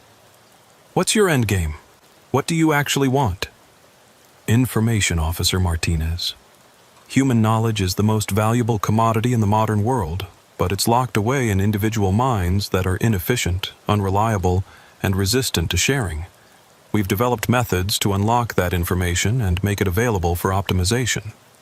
As if to demonstrate his point, he gestured toward Chelsea, who continued to provide detailed information about her father's classified work in the same emotionless tone Ashley had observed earlier. Chelsea now has perfect recall of everything she's ever seen or heard related to her parents' work. She can access financial records, security protocols, personal conversations, everything. And she can share that information without the emotional barriers that would normally prevent such disclosure. You're talking about industrial espionage on a massive scale. We're talking about the next stage of human evolution. The arbitrary boundaries between individual minds are inefficient. Our methods allow for true information sharing and collective cognitive enhancement. Ashley was about to respond when she heard something that made her blood run cold. Over the radio, she could hear Detective Murphy coordinating with someone identified as Asset Command, using language and protocols that belonged to the organization, rather than legitimate law enforcement. Asset Command, this is Murphy. Target package is secure and ready for extraction. Recommend immediate relocation to secondary facility. Copy that, Murphy. Initiate cleanup protocol and prepare for full site evacuation. Ashley realized that Detective Murphy, her supervisor, the man who had been leading the investigation into Chelsea's disappearance, was actually coordinating with her captors to ensure their successful escape. The warehouse had become a trap, not for the criminals, but for any law enforcement personnel who hadn't been compromised. Ashley was probably the only genuine police officer on scene, surrounded by people who appeared to be her colleagues but were actually working for the organization that had taken Chelsea. Officer Martinez, the well-dressed man said, I think you're beginning to understand your situation. You have two choices. Join our network voluntarily and retain some measure of your original personality, or resist and be optimized through more direct methods. Ashley looked at Chelsea, trying to see some sign of the 17-year-old girl who had been excited about having a party while her parents were out of town. But there was nothing recognizable in Chelsea's expression or behavior. She had been so thoroughly reprogrammed that her original personality appeared to be completely gone. What happens to her parents when you're finished extracting information? That depends on their value as ongoing assets. Chelsea's father possesses expertise that could be useful to our research programs. Her mother's financial connections provide access to resources we need for expansion. They may be offered the opportunity to join our network. And if they refuse, then they become redundant. The casual way he discussed eliminating Chelsea's parents confirmed Ashley's worst fears about the organization's ultimate objectives. They weren't just interested in information, they were systematically replacing normal human relationships and social structures with their network of controlled assets. Ashley's radio crackled with an update that made her realize her time was running out. All units be advised that Officer Martinez appears to have entered the facility without authorization. She is to be considered compromised and potentially dangerous. Use whatever force necessary to secure her for debriefing. Her own department was now hunting her as a rogue officer, based on false information provided by people who were actually working for the organization she was trying to fight. "Officer Martinez," the man said, "I'm afraid your colleagues are no longer going to be helpful to you, but we are still prepared to offer you a place in our network. The optimization process has been refined significantly since Chelsea's treatment. You would retain much more of your original cognitive function while gaining access to enhanced capabilities." Ashley was calculating her options when she heard something that changed everything: the sound of genuine distress from Chelsea. For just a moment, something in Chelsea's voice shifted from the mechanical recitation of information to something that sounded like a frightened teenager calling for help. It was barely audible under the technical language she was reciting about her father's security protocols, but it was definitely there. "She's still in there," Ashley said. "I beg your pardon?" "Chelsea. The real Chelsea is still in there somewhere, fighting against whatever you've done to her." The man's expression shifted slightly, showing the first sign of uncertainty Ashley had seen from him. "The optimization process is completely thorough. There are no residual personality fragments that could interfere with asset function." But Ashley had heard what she had heard, and it suggested that Chelsea's original personality hadn't been completely erased, just suppressed. If there was even a small chance of reversing what had been done to her, Ashley had to try. "Chelsea!" she called out, ignoring the man's attempt to stop her from approaching. "Chelsea, it's Officer Martinez. I'm here to take you home." For a split second, Chelsea's mechanical recitation stopped. Her eyes focused on Ashley's face with what appeared to be recognition, and her mouth formed words that had nothing to do with the information extraction protocol. "Please help me." The man immediately moved to a control panel and began adjusting settings on the devices connected to Chelsea's head. "Asset malfunction," he said into a radio. "Initiating emergency stabilization protocol." But the brief moment of recognition had been enough to confirm what Ashley suspected. The organization's mind control technology wasn't perfect, and the original personalities of their victims could potentially be recovered. The warehouse was suddenly filled with the sound of real gunfire as someone outside began engaging with the compromised tactical units. Through the windows, Ashley could see muzzle flashes and smoke as a firefight erupted in the parking lot. "Officer Martinez, we need to evacuate immediately," the man said, his calm demeanor finally showing cracks. "Asset extraction is no longer possible at this location." But Ashley was already moving toward Chelsea, determined to prevent her from being relocated to another facility where the programming process might be made irreversible. As she reached the modified chair where Chelsea was restrained, she began disconnecting the electronic devices that were maintaining the behavioral control. "Don't," the man warned. "Disconnecting those devices improperly could cause permanent brain damage." "She already has permanent brain damage from what you've done to her." Ashley continued disconnecting the devices while Chelsea looked at her with increasing recognition and growing terror as she began to understand what had been done to her. "Ashley?" Chelsea whispered, her voice sounding like herself for the first time since her disappearance. "What happened to me? I can't remember. There are all these things in my head that I don't understand." The organization had filled Chelsea's mind with information and capabilities that didn't belong to her, creating a horrifying mixture of her original personality and the programmed asset they had tried to create. The gunfire outside was growing closer as the real tactical units, whoever they were, fought their way toward the warehouse. Ashley helped Chelsea out of the chair, but immediately realized that the teenager's motor functions had been severely impacted by the programming process. "I can't walk properly," Chelsea said, panic rising in her voice. "My legs don't work the way they're supposed to, and there are voices in my head telling me to go back to the chair." Ashley supported Chelsea as they moved toward what appeared to be an emergency exit, but their progress was stopped by the arrival of several people in tactical gear who definitely weren't legitimate law enforcement. "Asset recovery team," one of them announced. "Return the subject to the extraction chair immediately."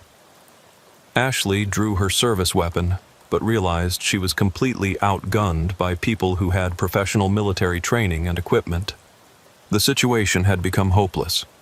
They were trapped in a facility controlled by an organization that had unlimited resources and had compromised law enforcement response at every level. But as the asset recovery team closed in on their position, the warehouse wall exploded inward as an armored vehicle crashed through the building's exterior. Real federal agents poured through the breach, engaging with the organization's security personnel in a firefight that quickly overwhelmed the facility's defenses. In the chaos that followed, Ashley managed to get Chelsea out of the warehouse and into the custody of what appeared to be legitimate federal agents. But even as medical personnel worked to stabilize Chelsea for transport to a specialized facility, Ashley could see that the damage done to the teenager was extensive and possibly irreversible. "Officer Martinez," Agent Patricia Williams from the FBI said as they watched Chelsea being loaded into an ambulance, "We've been tracking this organization for months. What you stumbled into was just one cell of a much larger network." "What about Detective Murphy and the other compromised officers?" "Gone. They evacuated with the organization personnel before our assault team could secure the facility. We found evidence of their activities, but most of the primary suspects escaped." Ashley watched the ambulance disappear into the night, carrying a 17-year-old girl whose mind had been turned into a battlefield between her original personality and the programming that had been forced onto her. "Agent Williams, what are Chelsea's chances of recovery?" "Unknown. We've never seen this level of sophisticated behavioral modification before. The technology they used appears to be years ahead of anything we thought was possible." 6 months later, Ashley visited Chelsea at the specialized treatment facility where she was receiving experimental therapy designed to help her cope with the competing personalities and memories that existed in her mind. The progress was slow and uncertain, with some days when Chelsea seemed almost normal and others when the programmed asset personality dominated her behavior. "She remembers everything that happened during the programming process," Dr. Sarah Kim, Chelsea's psychiatrist, explained. "But she experiences those memories as if they belong to someone else. The original Chelsea is still there, but she's sharing mental space with an artificially created personality that has access to capabilities and information that terrify her." "What about her parents? How are they dealing with all this?" "They're struggling. Their daughter looks the same and sometimes acts the same, but she also has access to classified information that she shouldn't know and occasionally displays technical knowledge that's completely foreign to her original personality." Ashley spent an hour with Chelsea, reading to her from the same book series she had enjoyed before her disappearance. For most of the visit, Chelsea seemed like a normal teenager dealing with trauma and recovery. But just as Ashley was preparing to leave, something shifted in Chelsea's expression and voice. "Officer Martinez," she said in a tone that was completely different from her normal speech patterns, "I want you to know that there are 17 other active facilities conducting similar optimization procedures. The Lincoln County operation was considered a moderate success despite the eventual exposure. The programmed personality was providing information that could be valuable to law enforcement, but at the cost of traumatizing the original Chelsea, who had to experience being controlled by thoughts and knowledge that didn't belong to her." "Chelsea, are you okay?" Ashley asked. "I don't know," Chelsea replied, her voice returning to normal. Sometimes I know things that I never learned, and sometimes I say things that I never meant to say. The doctors say it might get better, but I can feel that other person in my head all the time, waiting to take control again." As Ashley left the treatment facility, she couldn't escape the feeling that Chelsea's case represented just the beginning of a much larger problem. The organization that had targeted her had demonstrated capabilities that made traditional law enforcement methods obsolete, and they had successfully disappeared after completing most of their objectives. Somewhere, other teenagers were being subjected to the same optimization process that had turned Chelsea into a living weapon against her own family. And somewhere, the people responsible for these crimes were refining their techniques and preparing to expand their network of controlled assets. The missing persons case had been solved in the sense that Chelsea had been found and rescued. But the larger questions about human autonomy, the security of individual consciousness, and the vulnerability of society to organizations that could reprogram human minds remained unanswered. Ashley continued working missing persons cases, but she never stopped looking for signs that the organization was still operating. Because she knew that as long as they remained active, no one's mind was truly safe from being turned into just another asset in someone else's collection. And sometimes, late at night, she wondered how many of the people around her, colleagues, friends, family members, might already be operating under programming they didn't even know existed.